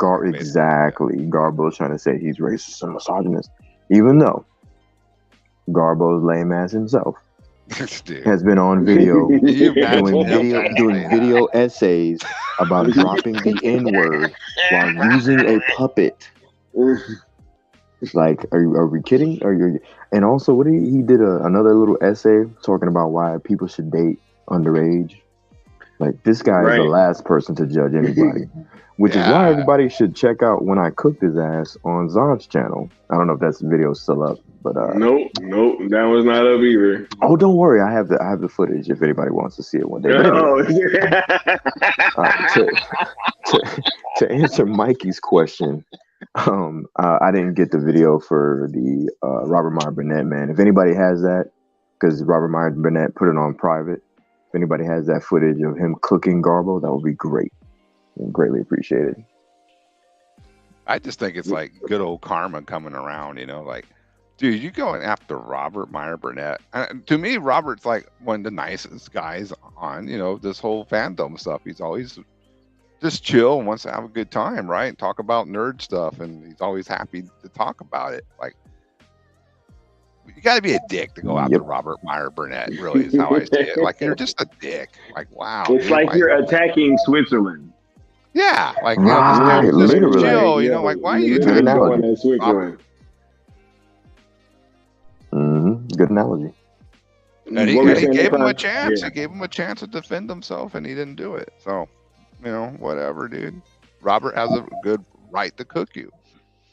Yeah, I used to I DM'd him a few times back and forth on my personal account. Back before I made the my, you know, New Geeks account. Very cool guy, very humble guy. I didn't even know this dude. I just DM'd him because I forgot what he was saying. He was talking about something about films, and I just DM'd him, and then we were going back and forth. Great conversation. And I was like, man, this guy's dope. He's pretty much like Geek Podcast royalty. Yeah, and also he's a big time, to a degree, he's like kind of major behind the scenes. He's been involved with projects of like multi-layered projects like sci-fi, this, that, and third. He's worked on Star Trek, etc. Robert Meyer Burnett is known in these streets. He got a name out here. So to come at him, bro, you got to come with some receipts. You can't just be out here on some what's the word I'm looking for? Karen, you know, boy who cried wolf bullshit. Like, especially if you're a guy like Garbo with the crazy checkered history, to say the least, past that this dude has. You know what I'm saying? Like, crazy. Yeah, and he shouted out Mikey Sutton a few times. That's right. I mean? Like, Robert Meyer Burnett is dope. Oh, yeah, he came out on Sill with Mikey. On Sill. I remember that stream. It's a cool dude. Yeah, man. And I just think that, you know, I mean, it's very off-putting what Matt Jarbo did, but is It's that not anything shocking. new? You know what I'm saying? Like, is that anything new? Right. My question is, has Garbo learned his lesson? You know what I'm saying? Probably not. Nah, man, he never will, man. Those types, they're roaches, man, and rats, man. He's loving everybody talking about him, I'm sure. Yeah. Mm-hmm. Yeah, right? A roach and a rat. Roach and a rat. That sounds like a Batman animated series episode. The roach and the rat. The roach and the rat. It's true, man. He's just garbage. He waits until you walk away from not finishing your plate for a Mikey, just so he can eat off of it, bro. I bet if you send Robert a message, he'd probably send you the link to the video. Oh yeah, Mikey, because Robert's that chill. Like, I know lately he's been a bit not necessarily standoffish, but he's been a bit more protective of himself because this isn't the first time somebody tried to accuse him of being racist. Yeah, he's had it happen before. Yeah. And it was something stupid, and I was going ham defending him on my New Geeks account, man, because it was a guy got shot, an older brother, black man, retired cop who owned a shop. He got shot, and I didn't mean for any of that to rhyme. For God's sakes, that's ridiculous. Anyway, he got killed, and it was by those Antifa type dudes who supposedly love black people, but they killed an older elderly man who was retired, and it went under the radar. Remember that? Yep. Yeah, and Robert went ham defending him, and everybody was trying to say he was racist because he was going against the Antifa crowd, and it was like, this is where we have to stop doing this political song and dance because it's becoming a cult, right? Where you're picking a side because of the rhetoric that backs up the actual group as opposed to the situation itself. If it was about racism, if Robert was racist, why is he screaming to the high heavens to defend a black man? You know what I mean? Like, I was going ham defending Robert for that, and they're burning down that man's shop. Yeah, they actually shot him. They shot him and rioted. Mm-hmm. Yeah, I mean, what's he supposed to do? Just I'm not gonna make a big thing on Austin's channel, but that's like someone coming into your house. What are you gonna do? Just let them rampage? It's crazy, right? And that's all Robert was saying. He's defending his property, Exactly, and that's my point. Is Robert's not a racist. These people, he's not a racist. This idiot Garbo, who was such an intellect that when I called him Garbo, he was like, haha, Leon, you don't even know my real name. You can't even pronounce my name. And I said, oh, you don't realize why I call you, why people call you Garbo? Y'all remember that, right? Y'all remember why people call you Garbo? Hey, look, he's like, what an idiot. I was listening like fucking Will Ferrell and what the fuck was that? Step Brothers? Oh yeah. What an idiot. Yeah. I was like, is this guy serious?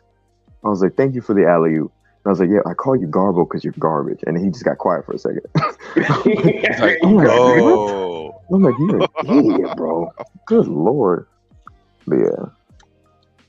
Splat Garbo. He said, I remember that it's the whole Collider group turned on him off of that. Yes, sickness, they did. They definitely did. He learned who his real friends were that day. And Collider was on some super woke, far left liberal bullshit as opposed to looking at the situation at hand. Because if you're so for black people, a black dude died. And your white homeboy is sticking up for the black dude that died. Why ain't y'all sticking up for him? Why are you being weird?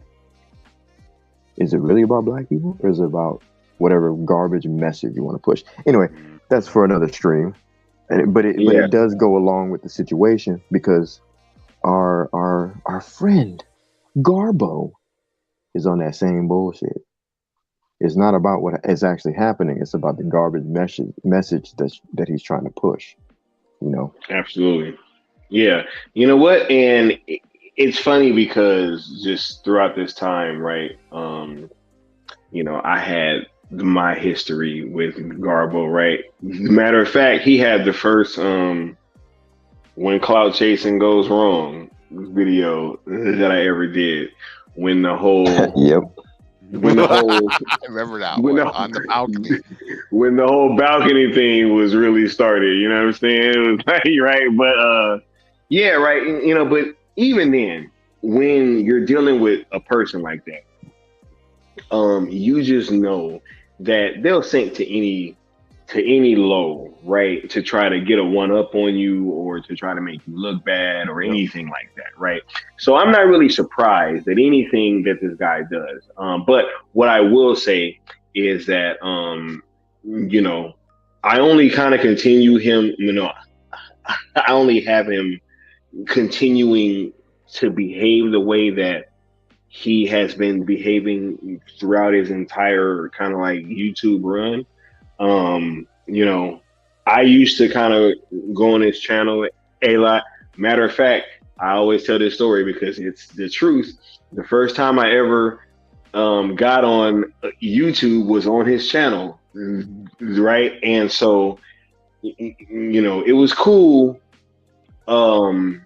in spurts, but now I really see what type of time that this dude is on. Plus, I didn't know about all the other stuff, with the N-word videos and all that yet.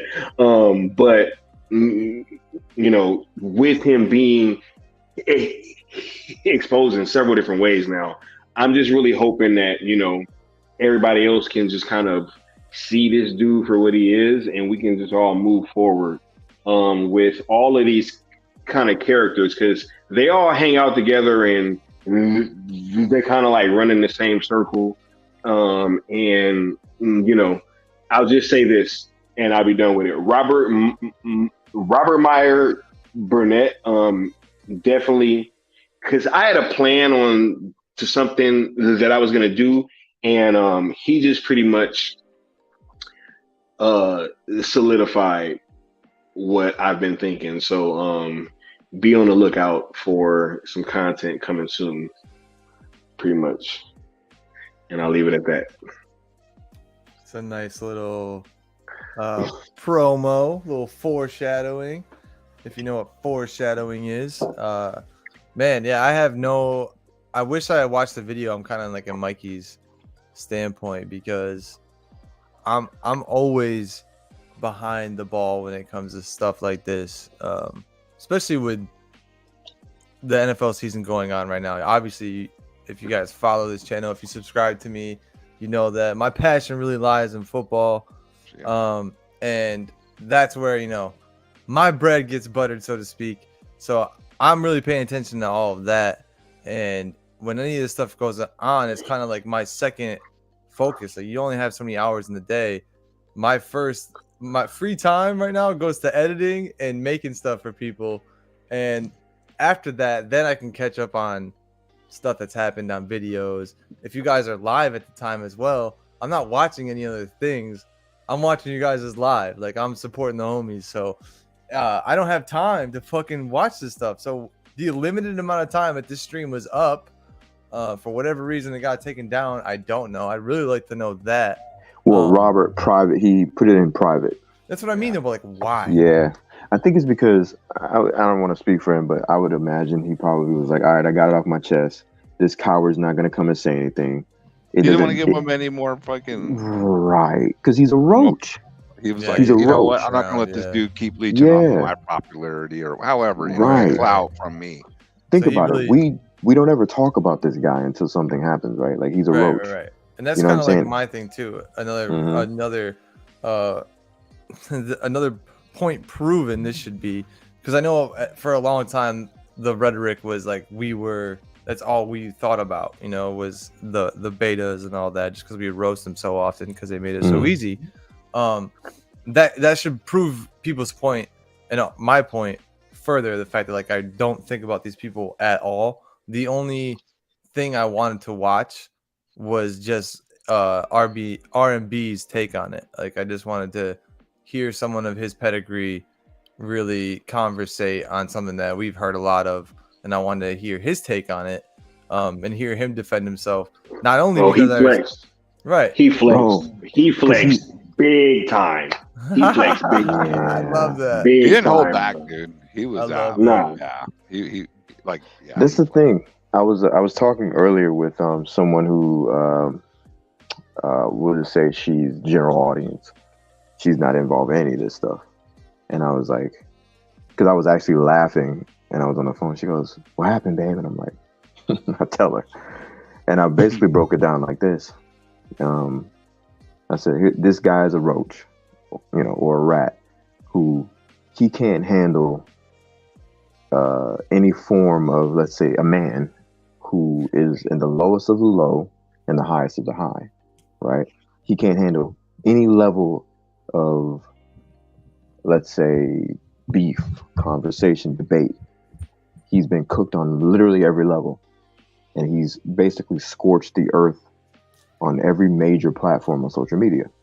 From what I've learned, I think like MySpace, freaking Tumblr, Reddit, everywhere this guy goes, he leaves scorched earth, either on himself or an attempt on others.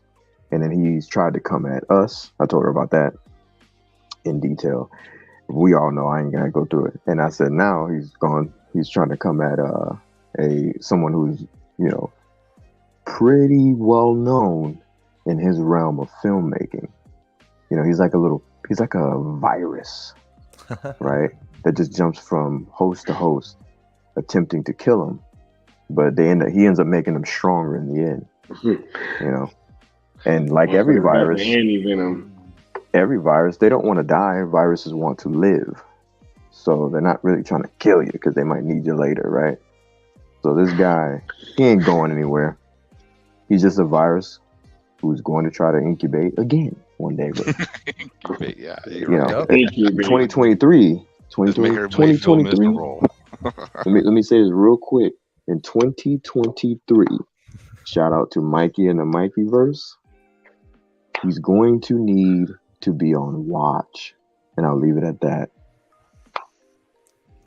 Garbo is, that is. You better clean those glasses up. Garbo's going to need to be on watch for his safety and health. And that's not a threat. I'm trying to say is I'm concerned for his well-being as a person. Yeah. Because in 2023, gotta love Mike Sutton. Anyway. I'm sorry I'm laughing. He's being serious with that concern. But I'm concerned. I told Scott I'm very concerned. My goodness. That's also why I'm laughing though. I'm gonna be concerned too because it's real. Yeah, it's real. My goodness, it's real. Man. Yeah. Hashtag ArcWatch. There's. I'm just glad that this happened, and hopefully it goes a long way as far as roaches always survive the nuclear apocalypse, right? But one thing they have not survived in my time and in my experience is a goddamn heel, bro. Yes, sir. Never heel, son. Again, boom. So I think that's what that was. And shout out to RMB. Always been a friend of Sill Nation. And he didn't do that for us, obviously. He did that for himself. But I think he did it in such a professional way. So shout out to you, man. I don't respect roaches either. Every time I see him down here in Florida, bro, Leon knows those motherfuckers fly. So when Mikey told that story about roaches flying, I'm like, damn, that I can. In New York they don't fly because it's so goddamn cold up there all the time, and it never gets hot enough for them to really stretch their wings out and fly. So when you see him in New York, obviously it's gross wherever you see him. But I was like, yo, wait till I see him in Florida.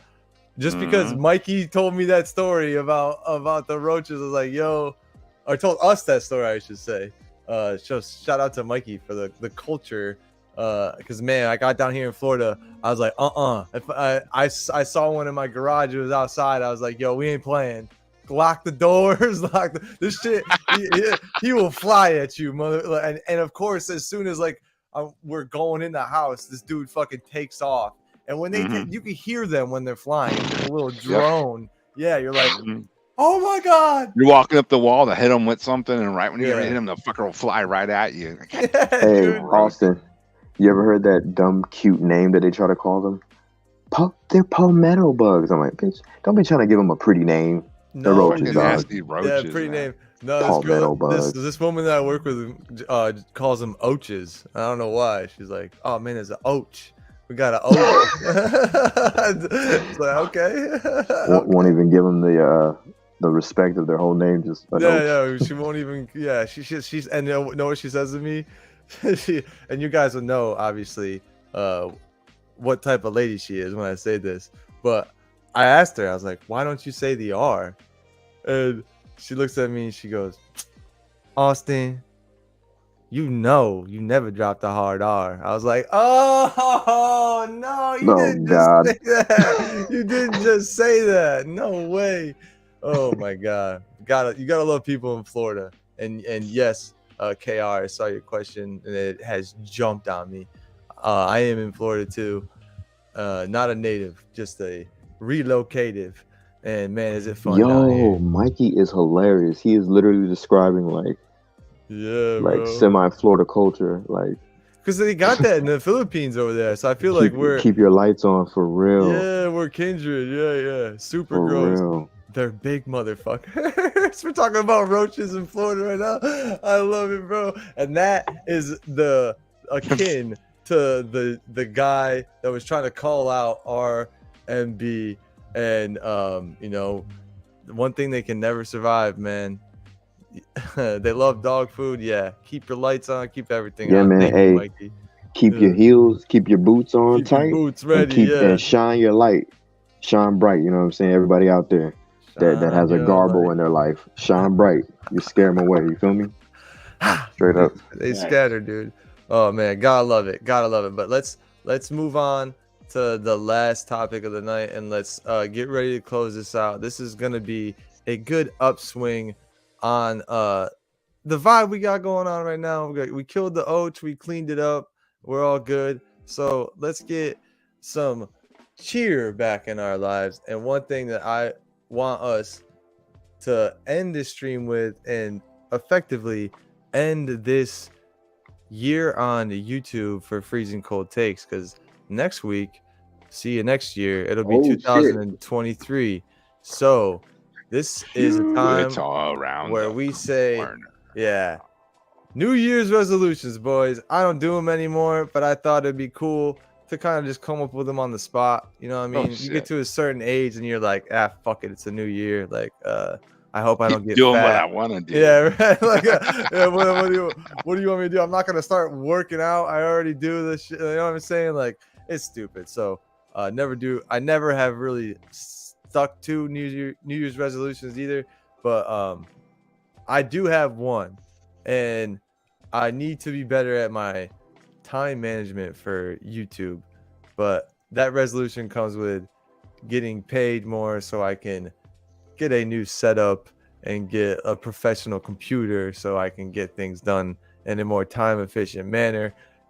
And the other resolution is just to keep doing dope shit, because one thing that you can never do is you can never stop working harder. And I think that's one thing that maybe a lot of people they don't have that mentality in their life. And I might be young, but I was raised by two great parents who had a crazy work ethic, and they taught me to be proud of my family and my last name and all this shit. And that's definitely one thing going into the new year that I'm trying to really hone in on more is, I work a lot, but I want to work even harder, because every time I feel like I'm tired, I always remind myself that I'm not working hard enough. So I want people who are watching this stream to know that you can always give more. And when you're exhausted, just realize that, hey, guess what? Like a day from now, 2 days from now, a week from now, you're going to be giving effort into the same thing that you're exhausted at doing, because that's just how it is. The world goes round and you keep doing the same thing over and over.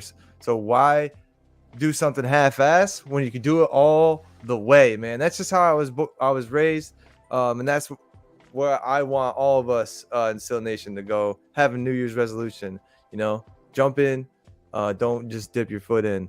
Let's really do this thing, and let's fucking grow the fuck out of this goddamn nation. It's Mikey Verse, man. It's Cool Table family. That's how I feel. I want to start the new year with that type of energy. Let's go around the table, man. I'm saving Sky for last. Leon, what is your New Year's resolutions? What do you want to go into the new year with, bro? And let's see those New Year's resolutions in the chat, by the way, too. I don't have one. No, I'm just kidding. No, I'm just kidding. Mine is very simple. Multiple sources of income. That's my New Year's resolution. Multiple sources of income. Increase in wealth. There you go. And more success. That's my New Year's resolution. Very simple. Sorry, bro. I always have to elaborate and just say a bunch of dumb shit, I guess. But yeah, man, you want to expound on that at all, Leon? You want to tell us how you're going to do that or anything like that? Well, as far as how? Nah, I don't really, me. My cards close to the chest. Yeah. That's why I had to say that, though. That was a joke for all of us. I could tell y'all later, if anything. As far as like, just, creating more opportunities for yourself. Oh, and I get the inside joke now.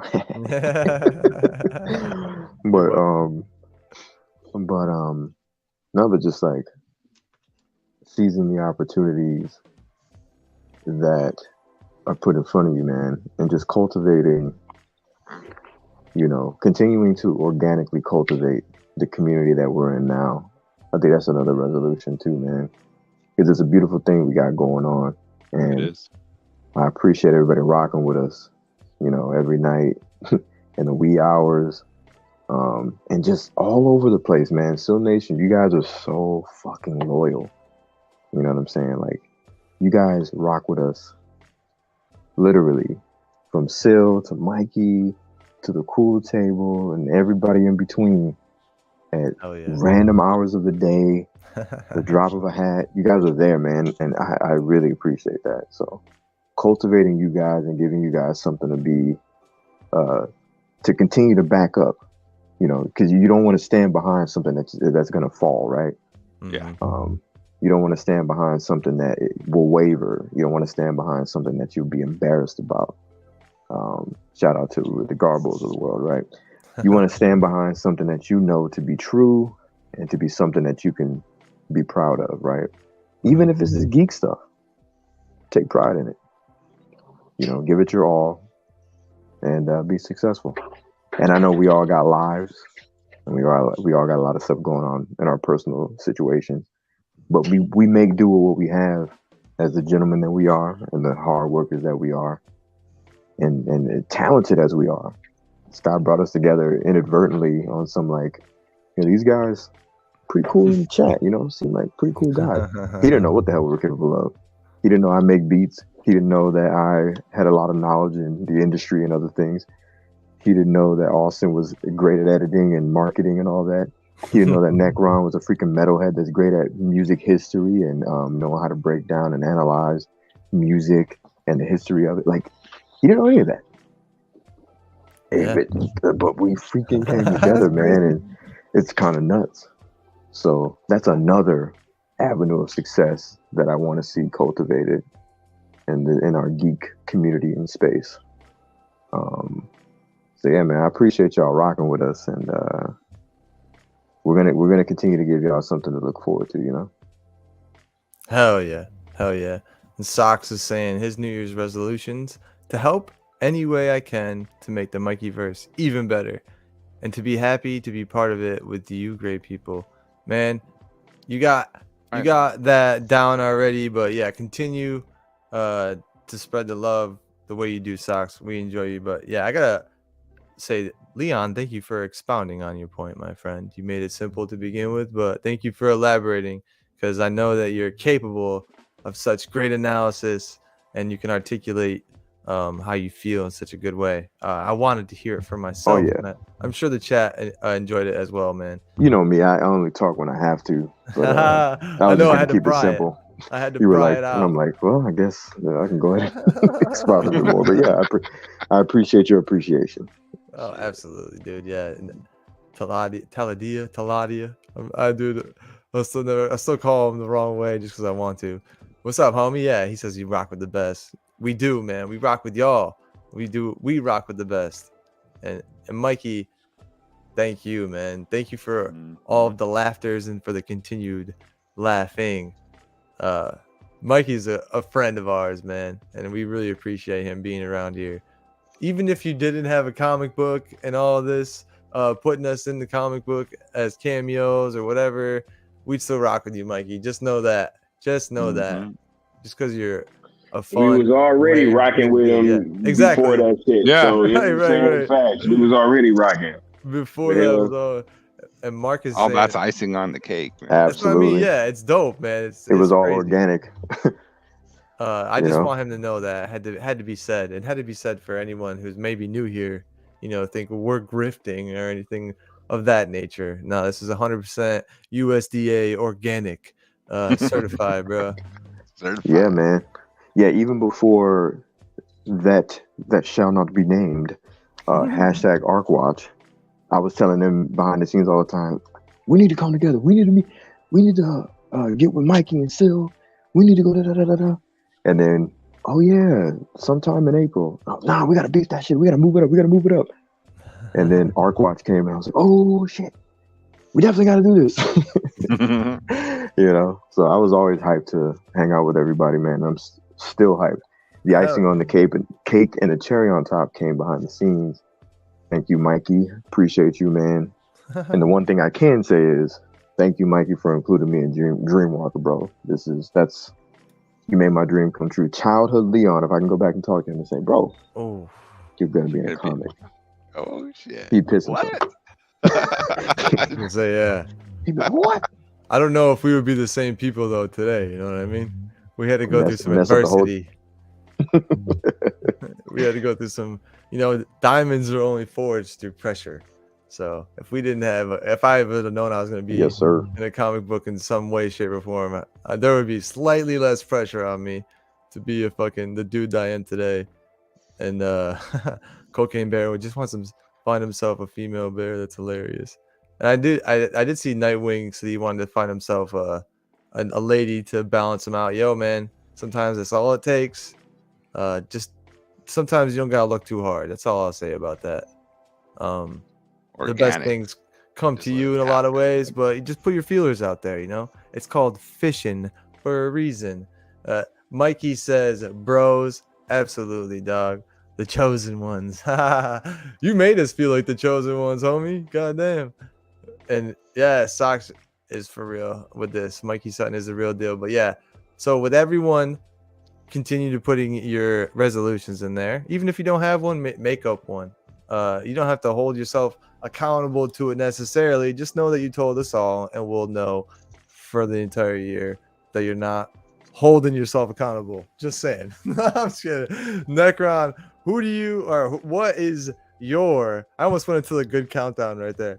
What is your the Cowboys? Yeah. Who do you have for this game? Literally tomorrow, the Cowboys. Okay. All right. Well, that's his early prediction for tomorrow night. Yeah. All right. I love it. What is your Thursday night? What is your resolution? I haven't even thought of that shit, dude. Think of it now, bro. On the spot. You had 10 minutes, bro.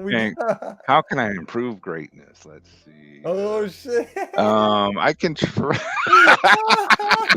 Motherfucker, yo. I love it, yo. Fuck. Nah, man. You know what? I want to do some more of my stuff on YouTube. I want to get you guys involved more on my channel. That's what one of my. Yes. We're gonna have to have some more cool table stuff because it's all just metal pretty much. And I've done a couple things, but I'm gonna do some more. We're gonna have to figure this out besides the metal stuff. So that's gonna be one of my resolutions, to get the cool table. on my channel more and introduce you guys to my crazy ass fucking crowd that gives this guy's known. He's been part of it. I watch him. Yeah. I watch him. Yeah. I watch it from afar. I'm like, But hey, you just gotta jump in there, bro. I love it. Yeah, just jump in. It's fun. I love it. It's cool as shit too, man. It's all good though, time. I'm like, don't make fun of me. But no one's gonna make fun of you. We can't talk about Tom Brady. I love those guys. Yeah, let's not. You want to start a mosh pit, bro? Keep going, that crowd. Keep going. Just I'm gonna start being nicer, be more thankful of all the cool shit that's going on. Because sometimes you don't even realize what type of wonderful, awesome opportunities are just falling in your lap. And it's like, damn, dude, you gotta, take advantage of these things. That's not normal, to be in a comic book. That's not normal, dude. To have that happen. So it's Mikey is fucking awesome for making that happen for all of us, and the people in Still Nation that he's chosen to be in there. Fucking oh yeah, I need to get more McFarlane figures in the future too, because that's only like half of them that I put in that picture. So my wife's been like, "Where are you getting all this shit from?" Like, don't you worry about it. Your priorities, man, are great. I love it. I'm not hooked on drugs. Yeah, exactly. Exactly, bro. I could be spending this on crack cocaine. That's right.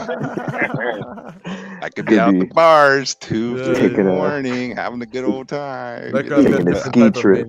Ski trip on the snow with that white girl. A different type of main line that he. Different type of white girl. My wife is fucking awesome. Ski trip. Yeah, white line fever. Oh, wow. We're getting off track. Let me get back on track here. That's what we do, bro. Yeah, fucking Mikey, dude. Fuck. The shit he's doing is mind blowing, dude. When the arc lands, the world's gonna blow up. That's all I know.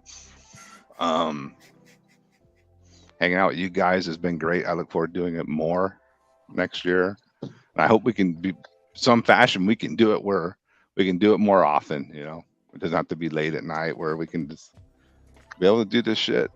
Yeah. In the day and shit like that.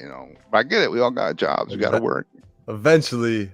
Yeah. That's why I keep telling everybody, if they want more of us, they gotta bring more people here. You guys gotta help us. We do all we can on marketing, but we really rely on the chat, on the Still Nation, on the Mikey verse, on the cool. Everyone here is putting in 40 hours a week, or plus. Right. So, exactly. And everyone here plays a part, man, and is a vital part of this community. And we know the best thing about that thought, right? Once you're a part of a community, why not help build it? Because then when it's massive, you can be one of those pillars of the foundation of the community. Like, just be consistent, and you could always be like, yo, Money James, on my side, he's like one of my first mods, but he's never like really part of any other chat. But I know for sure, like, he's gonna be a part of my channel for a while, because he's a down with sports betting, is into sports and shit like that. And he just does it. He's always consistent, always there, always being a real guy. So like everyone here is like that, Sickness, Socks, Cocaine Bear. I meant to say fucking.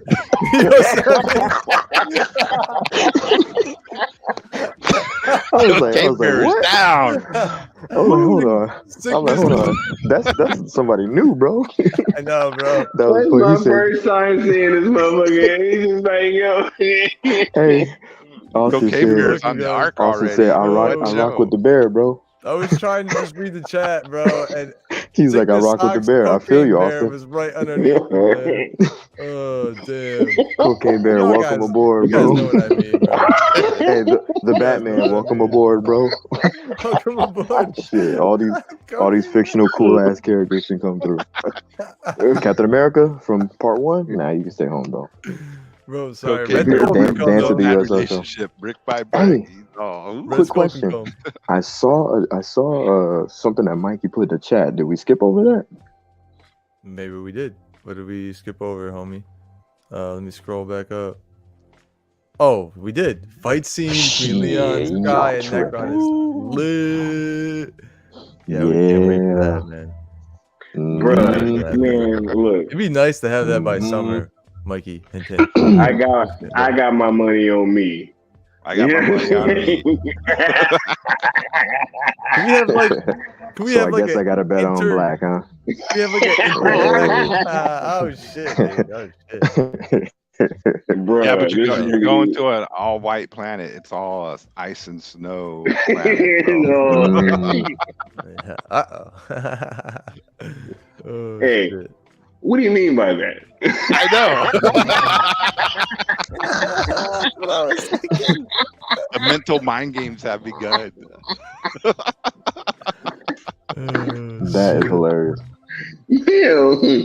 Oh my god, man. Yo, Mark this is hilarious. Mikey is a really good dude with a crazy imagination, man. Oh yeah, it's gonna be outrageous. Amazing, awesome. I feel like awesome isn't a good enough adjective. Like it's fucking stupendous. It's crazy. It's a crazy imagination. But yo, Retro is hitting us with a little, olive branch. Not even that. She's like saying, "Hey, I want to do stuff with you guys."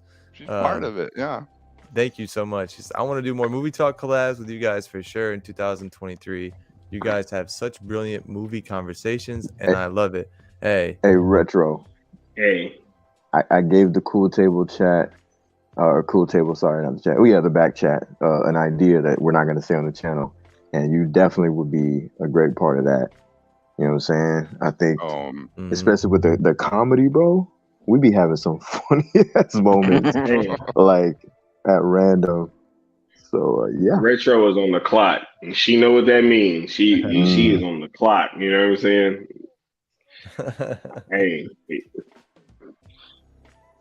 Hey man, just know what they're saying. They're talking about the fight now. Let them fight. Triple threat match, steel cage. Yo, there's not a cage big enough for these guys. Bro, ain't a cage that could hold me down by myself, bro. I think I just figured out where my character plays into this fucking thing now. There's gonna be some kind of like intergalactic pay-per-view service and they're gonna need a caster to fucking commentate on the fight. That's where I'm gonna come in or some shit. I'm gonna be hosting on like some fucking, some saucer, and there's gonna be some robot following me around with the camera. Some dumb shit. This reminds me of like DBZ stuff when I can't remember his name. The world champion would always like come in the fight, and it's just some martial arts human trying to fight against Super Saiyans. But anyways, Necron, were you finished, my friend? We keep cutting you off. That's why we can't let Necron talk. Yeah, man, I'm finished. I gotta get to bed, dude. So okay, Necron, have a good night. We just need to hear Sky's New Year's resolutions. I will listen to it in the morning. Yo, yeah. Well, have a good night, Necron. For sure, big homie, bro. All right, see you guys. Yep. Peace out, bro. Later, Leon. He coming through late. What up, Mac Man? Did I just guess it, Mikey? Mikey, we on the same wavelength, homie. That's so funny. He says, "Yep." Yo, awesome. Mikey, let me know about Austin's character too in the DMs. I want to know a little bit about Austin. Bro, I know we know so much about your guys' characters. I'm like, yo, I'm gonna be the one coming out of left field. I think Mikey's not saying shit for a reason, which I like. Right. And he says he's developing. I won't say nothing. I won't say nothing. Hey, all I'm saying is if your character dies in Mikey's comics, your socks are mine. Yo, you can have them if I'm dead. Go ahead, bro. I'm not gonna use them. Hey, I ain't gonna lie. I'm gonna give everybody a humble moment. I be wearing socks with holes in them. And I don't mind saying that. Big too. Holes too. I don't even care. Me too, bro. hey, that's how much, dude. That's how much of like guys we are. Like men. Like my old situation. She used to be like, Leon, my God, let me buy you some socks and some underwear. Why are men like the last thing y'all buy socks? I don't know. I don't know, man. I just wash them. I don't care. You know. Yeah, I don't. Yeah. she was always on sock draws patrol. You know what I'm saying? I just made sure they were clean. Right. You know, and every my clothing outside would look fly, but the socks and the drawers, man, whatever. This dude got on a Gucci belt with holy draws, like with holy draws. Don't worry about the draws; they'll be off before you notice. Hey, you know I can't lie, bruh. I can't lie and act like that's not been me. Right? It's just a dude thing. It's so lazy. It's like lazy as fuck, super bro. dumb. I'm not gonna. I don't know if you guys saw me look back during that, but I dead ass have a pair of socks right here that still has to be thrown out, but I just haven't grabbed them. And I know that they have a hole, like right where the toe is. They're right behind me. I can grab you and show you. I just haven't thrown them out because lazy. I had to clean the closet first. See, here's my thing. If I got a hole in like the toe area or a little bit of the heel, then it's cool. But if it's like ripped straight up, like where the crew part is at like the ankle or up, then I gotta get rid of it. It's in the trash. Me too, bro. Is that a military thing or just overall, guys? I don't know, bro. I don't know. That's just I'm the same way, bro. I just pull it forward and tuck it over so you're shit. I ain't buying new socks just because it's got a hole in it. That bitch still work to me. I'm a utility man. If it still work, it still work. Whole socks are getting different, dog. They do. Hey, Cocaine Bear tried to cook me. He said, Leon got holes in his drawers. I might, dog. I might. Whatever. It is what it is. It don't stop me from getting these bitches. Let me stop. It don't matter. Like, you got a hole in your socks? Yeah, you got a hole in you too. Let's get it. We call that foreshadowing, bitch. Oh man. We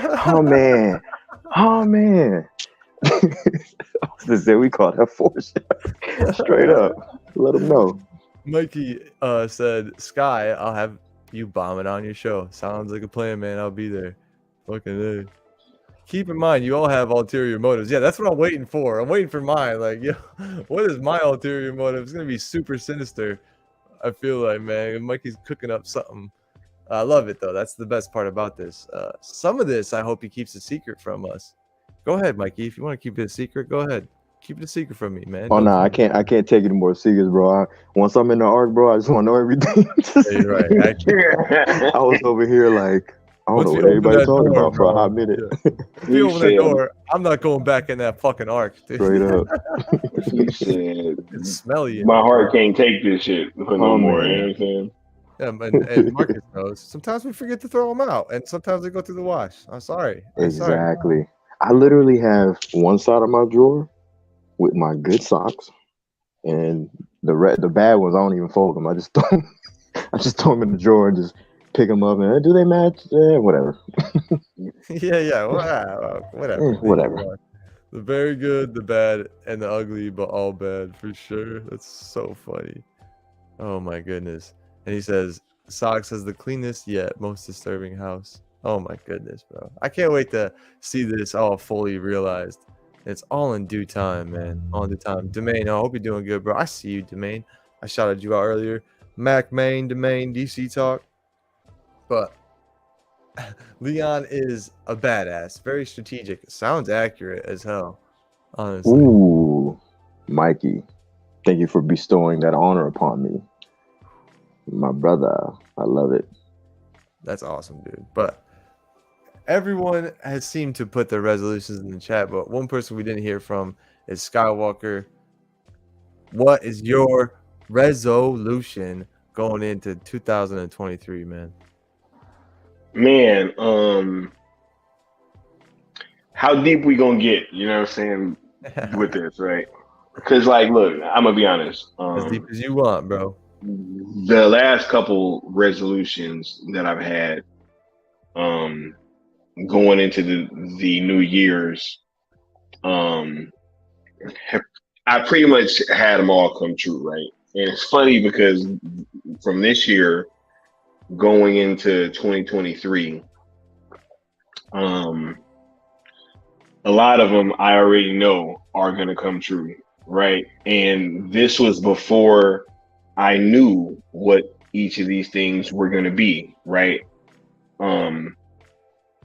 One, I want to do things to expand the channel of course, that's already in the works right now. I wanted to meet up with Sil and Mikey in the cool table. Amen. That's gonna happen, right? I wanted to, in whatever way that I could, kind of help Mikey with this Dreamwalker thing. That's gonna happen. The financial goals that I've set for myself, I'm probably gonna hit more than likely. And I just, you create your own reality, There were times, and I've said this before, I've started my life over like 9 times, right? Up until now. And it's possibly about to be a 10th, right? But, it just goes to show that you have to try things. And, if you are feeling uncomfortable in your situation, that is supposed to drive you to change your situation, right? Because you create your own reality. And ever since I've really, really taken a hold of that in my day-to-day life, every single day, the results have been spectacular. And I think that, this is attainable for anybody, I mean, I was just like all you guys, I was in the chat, you know what I'm saying? Like, and I've kind of made myself a little bit of a name on YouTube, right? But even still, there's always more ground to gain. There's always new levels to be reached. And I just think that 2023 in general is going to be a very, very special year. 2022 was awesome for me, and 2023 is seeming to be shaping up to be even better. So I can't wait. I can't wait to be engaging with you guys in new and fun ways. I've been kind of chilling a little recently, but we are going to be ramping up the amount of content that's going to be coming through on my platform. I'm going to be investing a whole lot more into my entire setup and the way everything looks for you guys. I'm going to be dedicating a whole room to content creation. Right. So there are a lot of things that I want you guys to be on the lookout for. And we're just trying to bring dope stuff for you guys. So just always remember that. And I love each and every one of you guys, and I appreciate you rocking with us. Especially me, because I feel like, when I reached out to these dudes, I had no idea what the future held in store for us, but I think that because of the organic origins that we've been able to kind of do what we've done up to this point. So just stay on the lookout. Love you guys.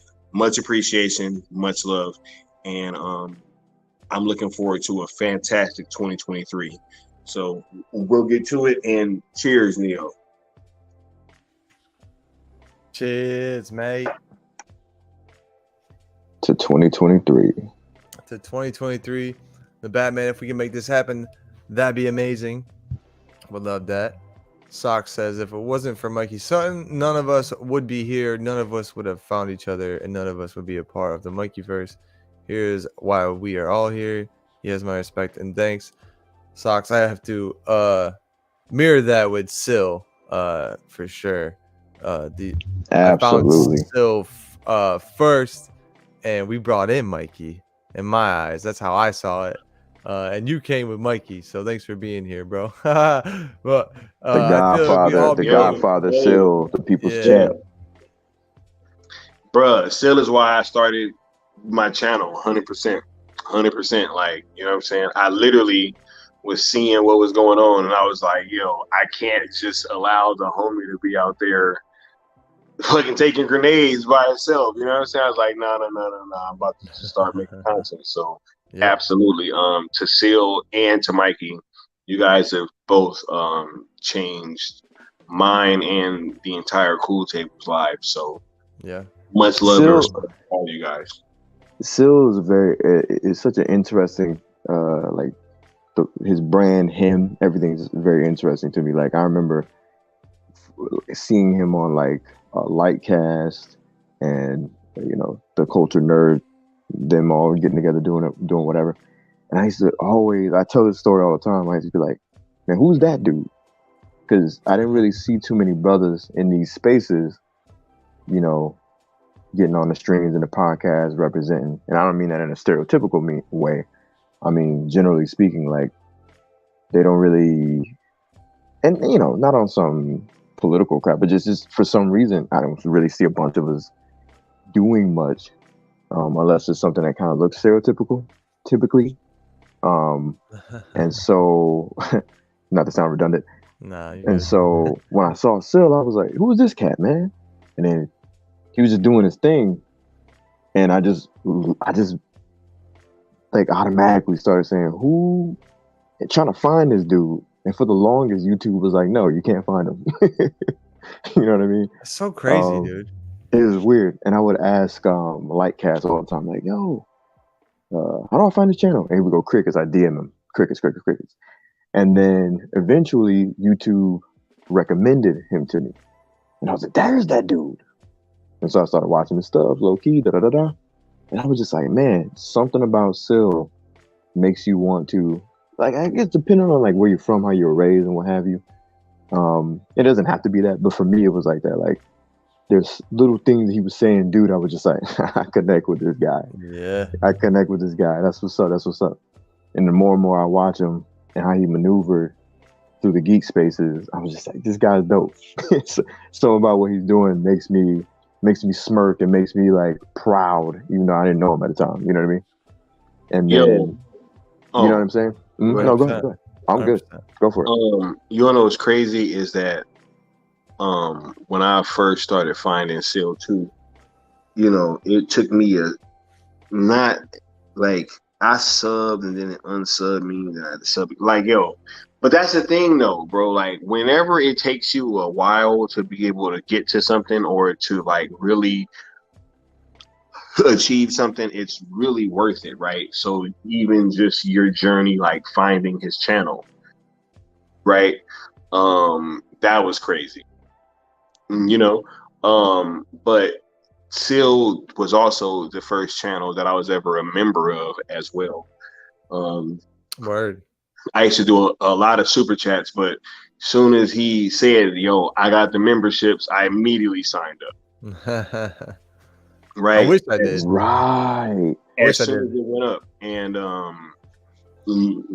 I was like, "Yo, there is no way that I'm gonna not support this dude," because I know real people when I see them.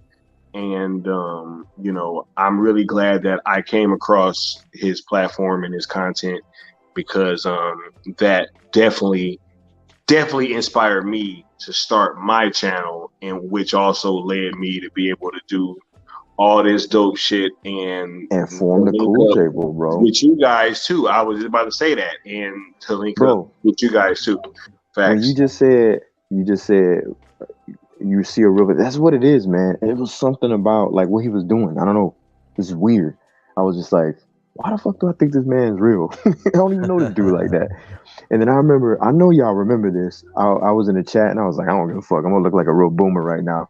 I'm hitting the chat up like, yo, hey, how do I become a member? How do you become a member? Yeah, I said that shit multiple times, and some people I kind of got ignored a bit because I just kept spamming until somebody finally was like, oh, it's probably you're using it on your phone or whatever. YouTube be I acting told stupid. you it was me. You did, Austin. Look at how God works. You see how this shit be linking up, right? That's crazy. Because you're telling the story, and I was like, yo, I remember walking you through it. And it's funny because like I would watch Sil stuff on and off, on and off, on and off. I caught a couple of the clapbacks.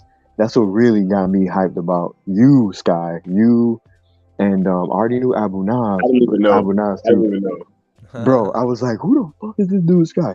I was like, this is crazy. I was like, damn, I wish I was on this panel. Hey, so y'all don't even know, bro. That shit was crazy being there for that. That was crazy. That was crazy. That was a time. And so I was just like looking at everything kind of on and off. You know, I'd be at work a lot of the time, and sometimes at night, y'all would do this stuff too. And you know, I'd be my lady at the time, and she'd be like, "Why you watching this?" Because man, this shit dope. You know what I'm saying? Like, you don't know about this. This on some geek shit, but they on some real shit. Like, I don't see this in the geek spaces at all. So when I saw that, I was like, oh, this is y'all speaking my language. And then one day I was like, oh, let me become. Yeah, for some reason, bro. This will tell you how on and off I was. Right? I didn't know he was doing members, and then the day it was like, it had to be that day. Or a day before, I was like, oh, he does do membership. So then, like, the next day, I'm like, how the fuck do I do members? So I'm just spamming the chat with that. By then, you know, his channel was already cooking and developing and everything. But for some reason, it didn't even click to me that he did members. And I was like, you know what? I don't do membership for any of this YouTube shit. I'm gonna do something for him. And I remember my lady at the time was like, why are you doing this? You don't even understand. I'm like, yo, girl, relax. This is my money. Like, get out my pockets, number one, and number two. Yeah, I keep the lights on. Calm down. Number one, and number two, it's a brother. You know, not to get all, you know, black fists in the air on y'all, but I saw a brother doing a little something, man. And I was like, I gotta support.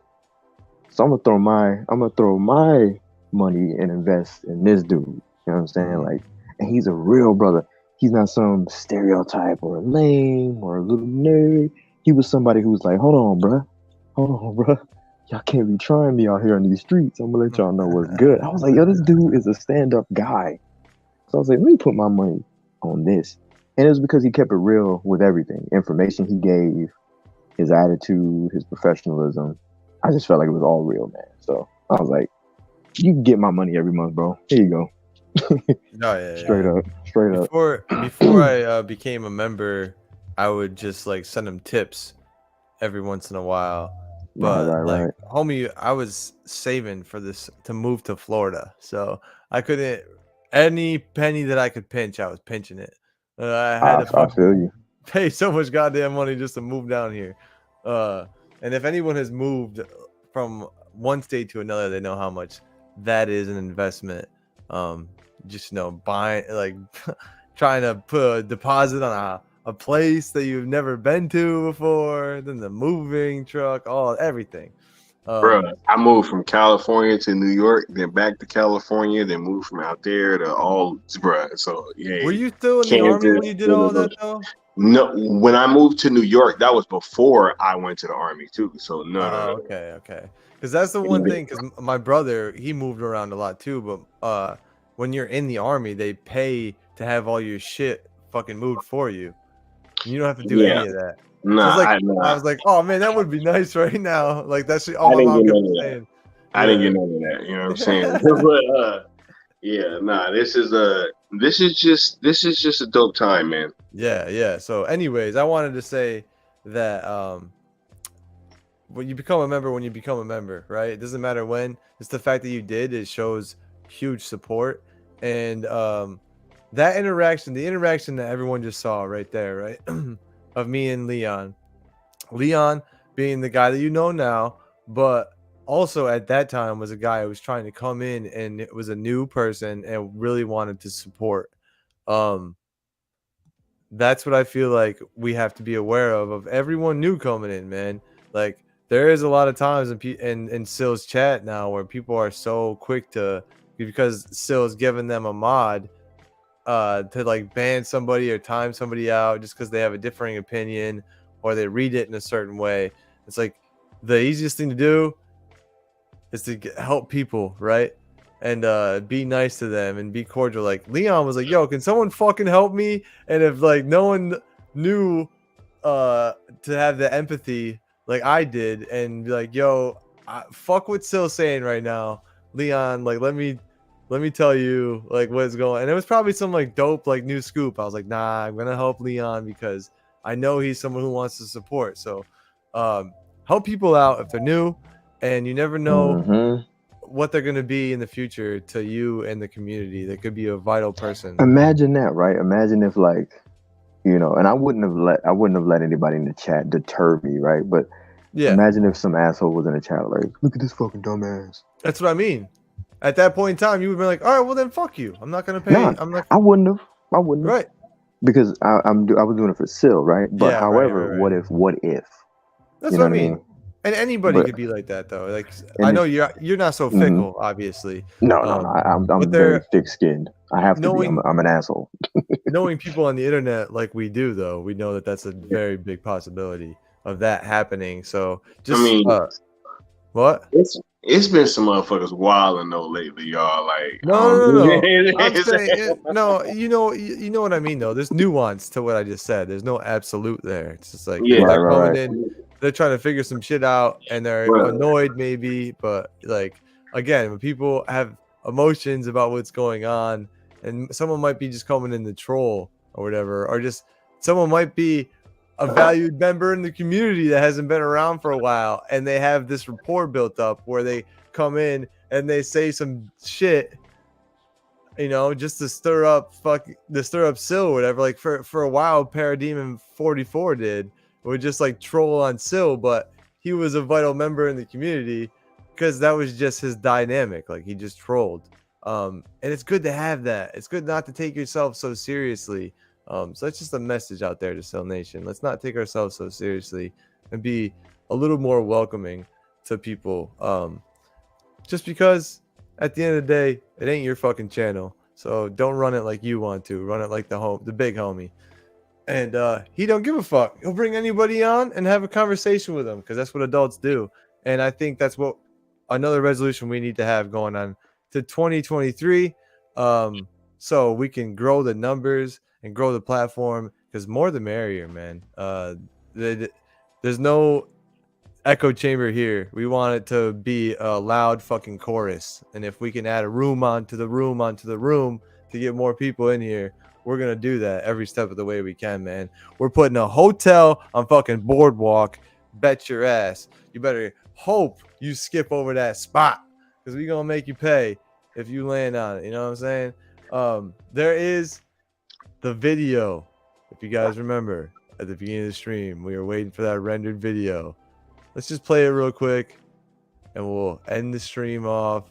We don't even need no reactions. If you stuck around this long, you get to enjoy this late Christmas present from me, the good Austin, produced by the Cool Table Productions. Because if without them there, wouldn't have had this great video to make up.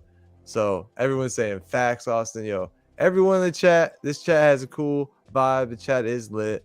We appreciate you guys being here, first and foremost. Oh yeah, hit that like button too. Hit that like button before we go. Where the likes at, bro? Before we send off, hit that like button. Send this stream to people. Let them know that we went off on a tangent about Spider-Man earlier. What else did we talk about? We talked about RMB, obviously. We went on like an hour and 15-minute tangent to begin the show, which is fun, man. Longer. I like doing that. We had 30 likes, Austin. We had 30 likes. I like it. I'm with it. I wanted 35, but I don't have no drops over here yet. I gave them all the sky. So that's just what happens, man. You help people out so much. You don't do shit for yourself. Austin is a different breed. Thank you, Soups. I appreciate that. And happy cool year. Let's go. We got a new hashtag. Happy cool year. That's what it is, man. It's going to be a planet of ice up in this bitch. 35. That's how it says. But yeah, man. Thank you for being on the show, guys. As usual, this isn't just my show. It's our show. So if anyone doesn't know, I always ask these guys what they want to talk about. So thank you for coming here and chopping it up. No, he doesn't. What do you mean? I asked. Yeah, that's bullshit. I'm joking. I was like, what are you talking about?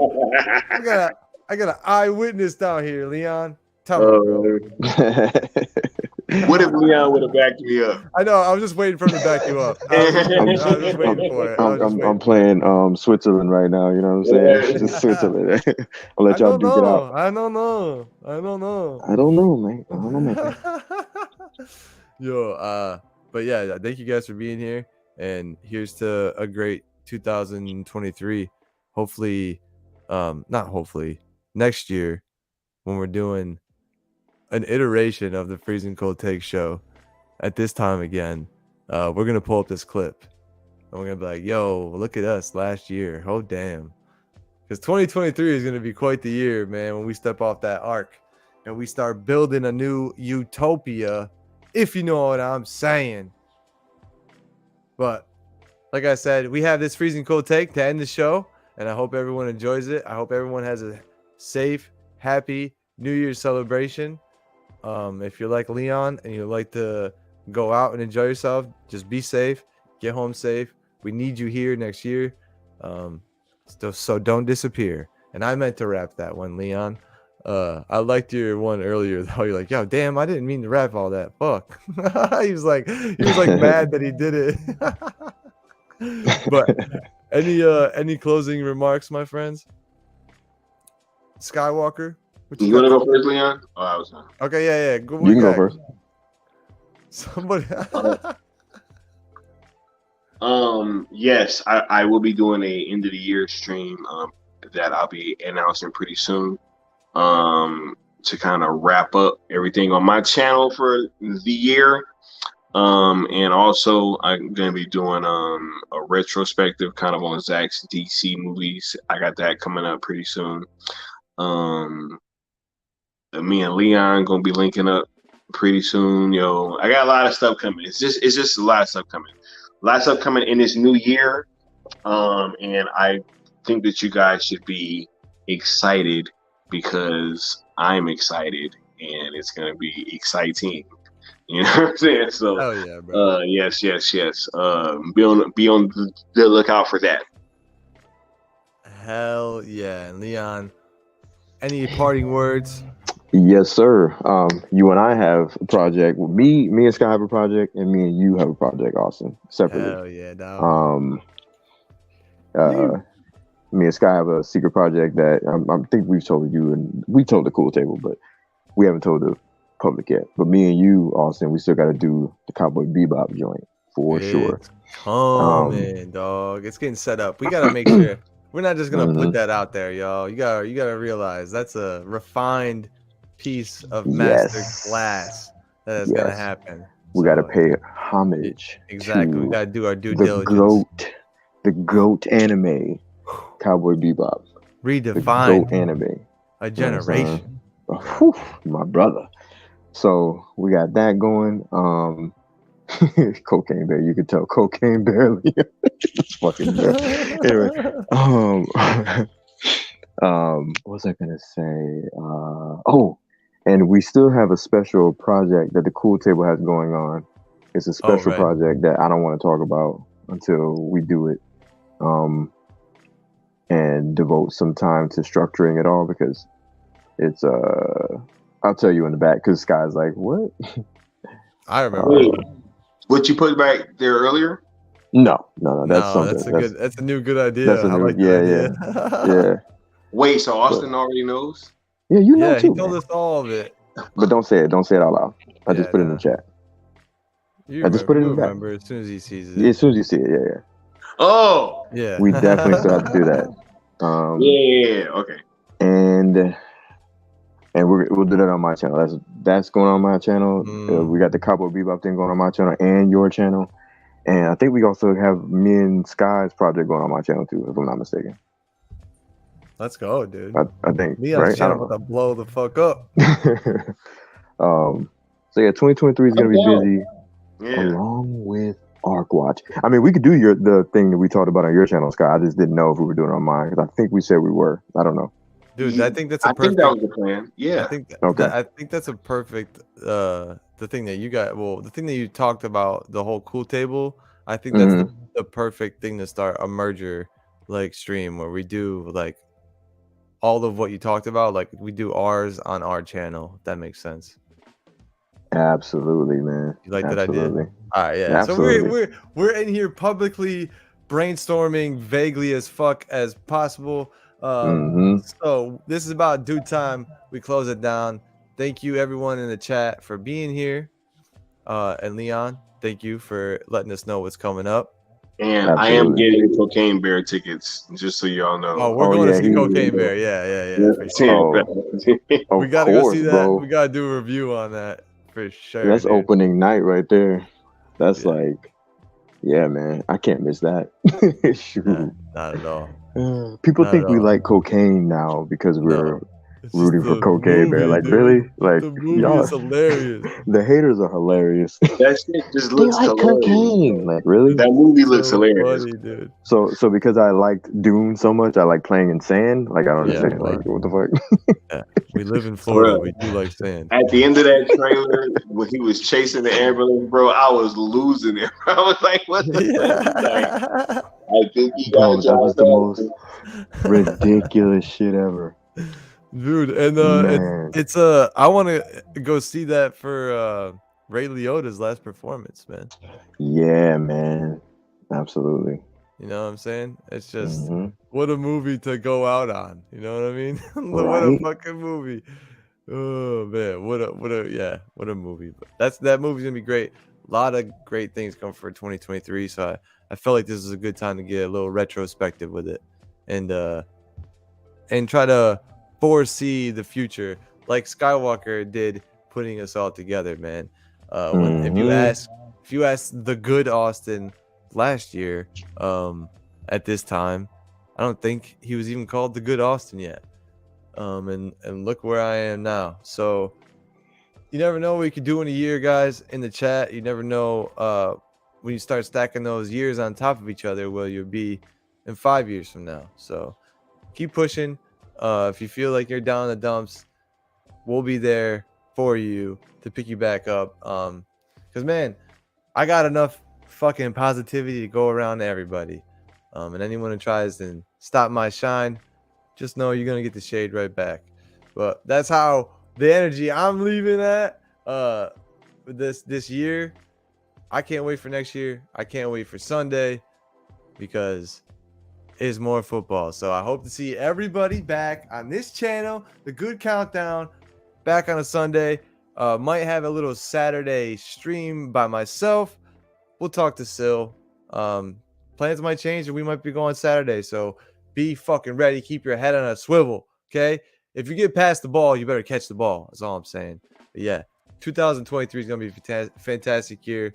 We're ending this stream with a freezing cold take because it's freezing cold takes. So don't laugh too hard.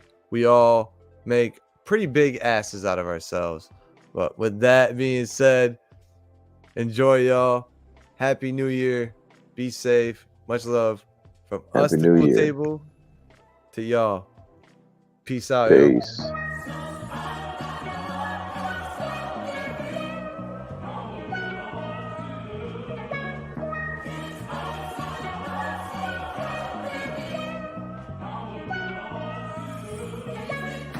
Sunday at 4, the Denver Broncos. Let's ride.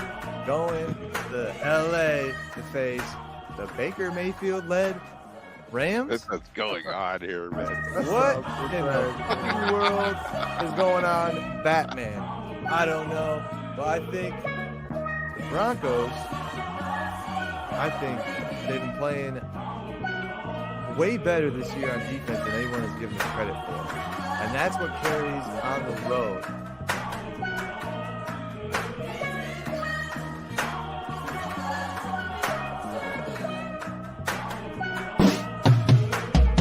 And I think that's what happens today. I think the magic wears off of Baker. And I think the Broncos improve to 5-10. I think that he's going to come in and play lights out like he did against the Chiefs before he got hurt. And I think they get that win on the road Christmas Day.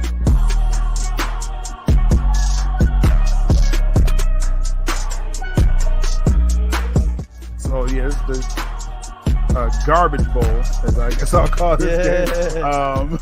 It's like, come on now, like no one's tuning in, and this game's gonna be on Nickelodeon.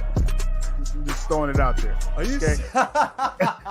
So for some reason, I'm not even playing when I say that either. Like clown, like no, really, they're gonna show the game on Nickelodeon. The Broncos, now real quick, Russell Wilson. We've been hard on Russell Wilson all season. He's seen his old team, doing better without him, having a chance in the playoffs. He has no chance. They did realize he had his best game of the season in that Chiefs game that he got hurt in. He was really playing, his heart out. I think he's gonna, let it fly and let it ride with Jerry Jeudy because the Rams suck. They're like Aaron Donald, Ramsey, but he's the vocal leader and it's shown. Wilson goes up top. Almost, might have been. It was picked. What a pick it was, too. That's Durant. I don't know who's on offense for the Rams. I don't know who's playing for offense for the Rams. I just know because Baker got signed recently. Because everyone else is out on the offensive line. Yeah. Up taking the season off. He's like, I'm good. They punted the season. The Rams like, we're done. That's why they got Baker. They're like, we got some tickets. The Rams score touchdowns on 3 straight possessions. First time in the Sean McVay era, they blow it open early second quarter. But yeah, I think the Broncos have more to play for because it's auditioning for next season. And the Rams, they're just like, this is like a real life practice, whatever. So going with the Broncos, I want Russell to end the season off on a high note, man. I know we've been clowning him all season. I still will, but I want to see him get a couple more W's. I agree. And Necron, let us know, what do you think is going to go on Denver versus the LA Rams? And mind you, this is a Super Bowl defending Rams. Yeah, that's always weird when you have to remember that with their record right now. Yeah. Man, I know Baker got lucky in that first game, had that freaking comeback win. It was fun to watch as a fan, football. Yeah. See it come out of his moment. But he is no Russell Wilson. And now on the run to the end zone. The pass is in the arms of Ramsey. My goodness, it's an interception. It was intended for Dulcich. And Ramsey took it away. Like I'm still saying, Russell's having a bad season. But it's still Russell. I think he might be able to pull off the win here. I'm going to go with the Broncos. And beat Mathis, the 4th round pick, to the corner. Another 2 catches for 29. Now watch the stiff arm. LA native, who do you got winning tomorrow? Broncos or the Rams? If you guys track when Russell Wilson, he really ain't been the same since Future said that line in that song. He really has not been playing well ever since Future said that. Like, just real talk, right? And so, you're right. But and it's like they've never had them all together. Pass. Oh my goodness, intercepted! It's Bobby Wagner taking it away from his former teammate. They're great pass. But I really don't care about who wins this game. I'm gonna just be honest. I'm probably gonna go with the Broncos just because I think Baker Mayfield is that trash. Just on this. Yeah, we all picked the Broncos, so we better all hope that the Rams don't fucking get the upset, because that would be pretty humiliating. But 4-10 teams, the Toilet Bowl is back, and it's tomorrow at 4, man. You're going against an incredible quarterback or coach or something that has a lot of experience.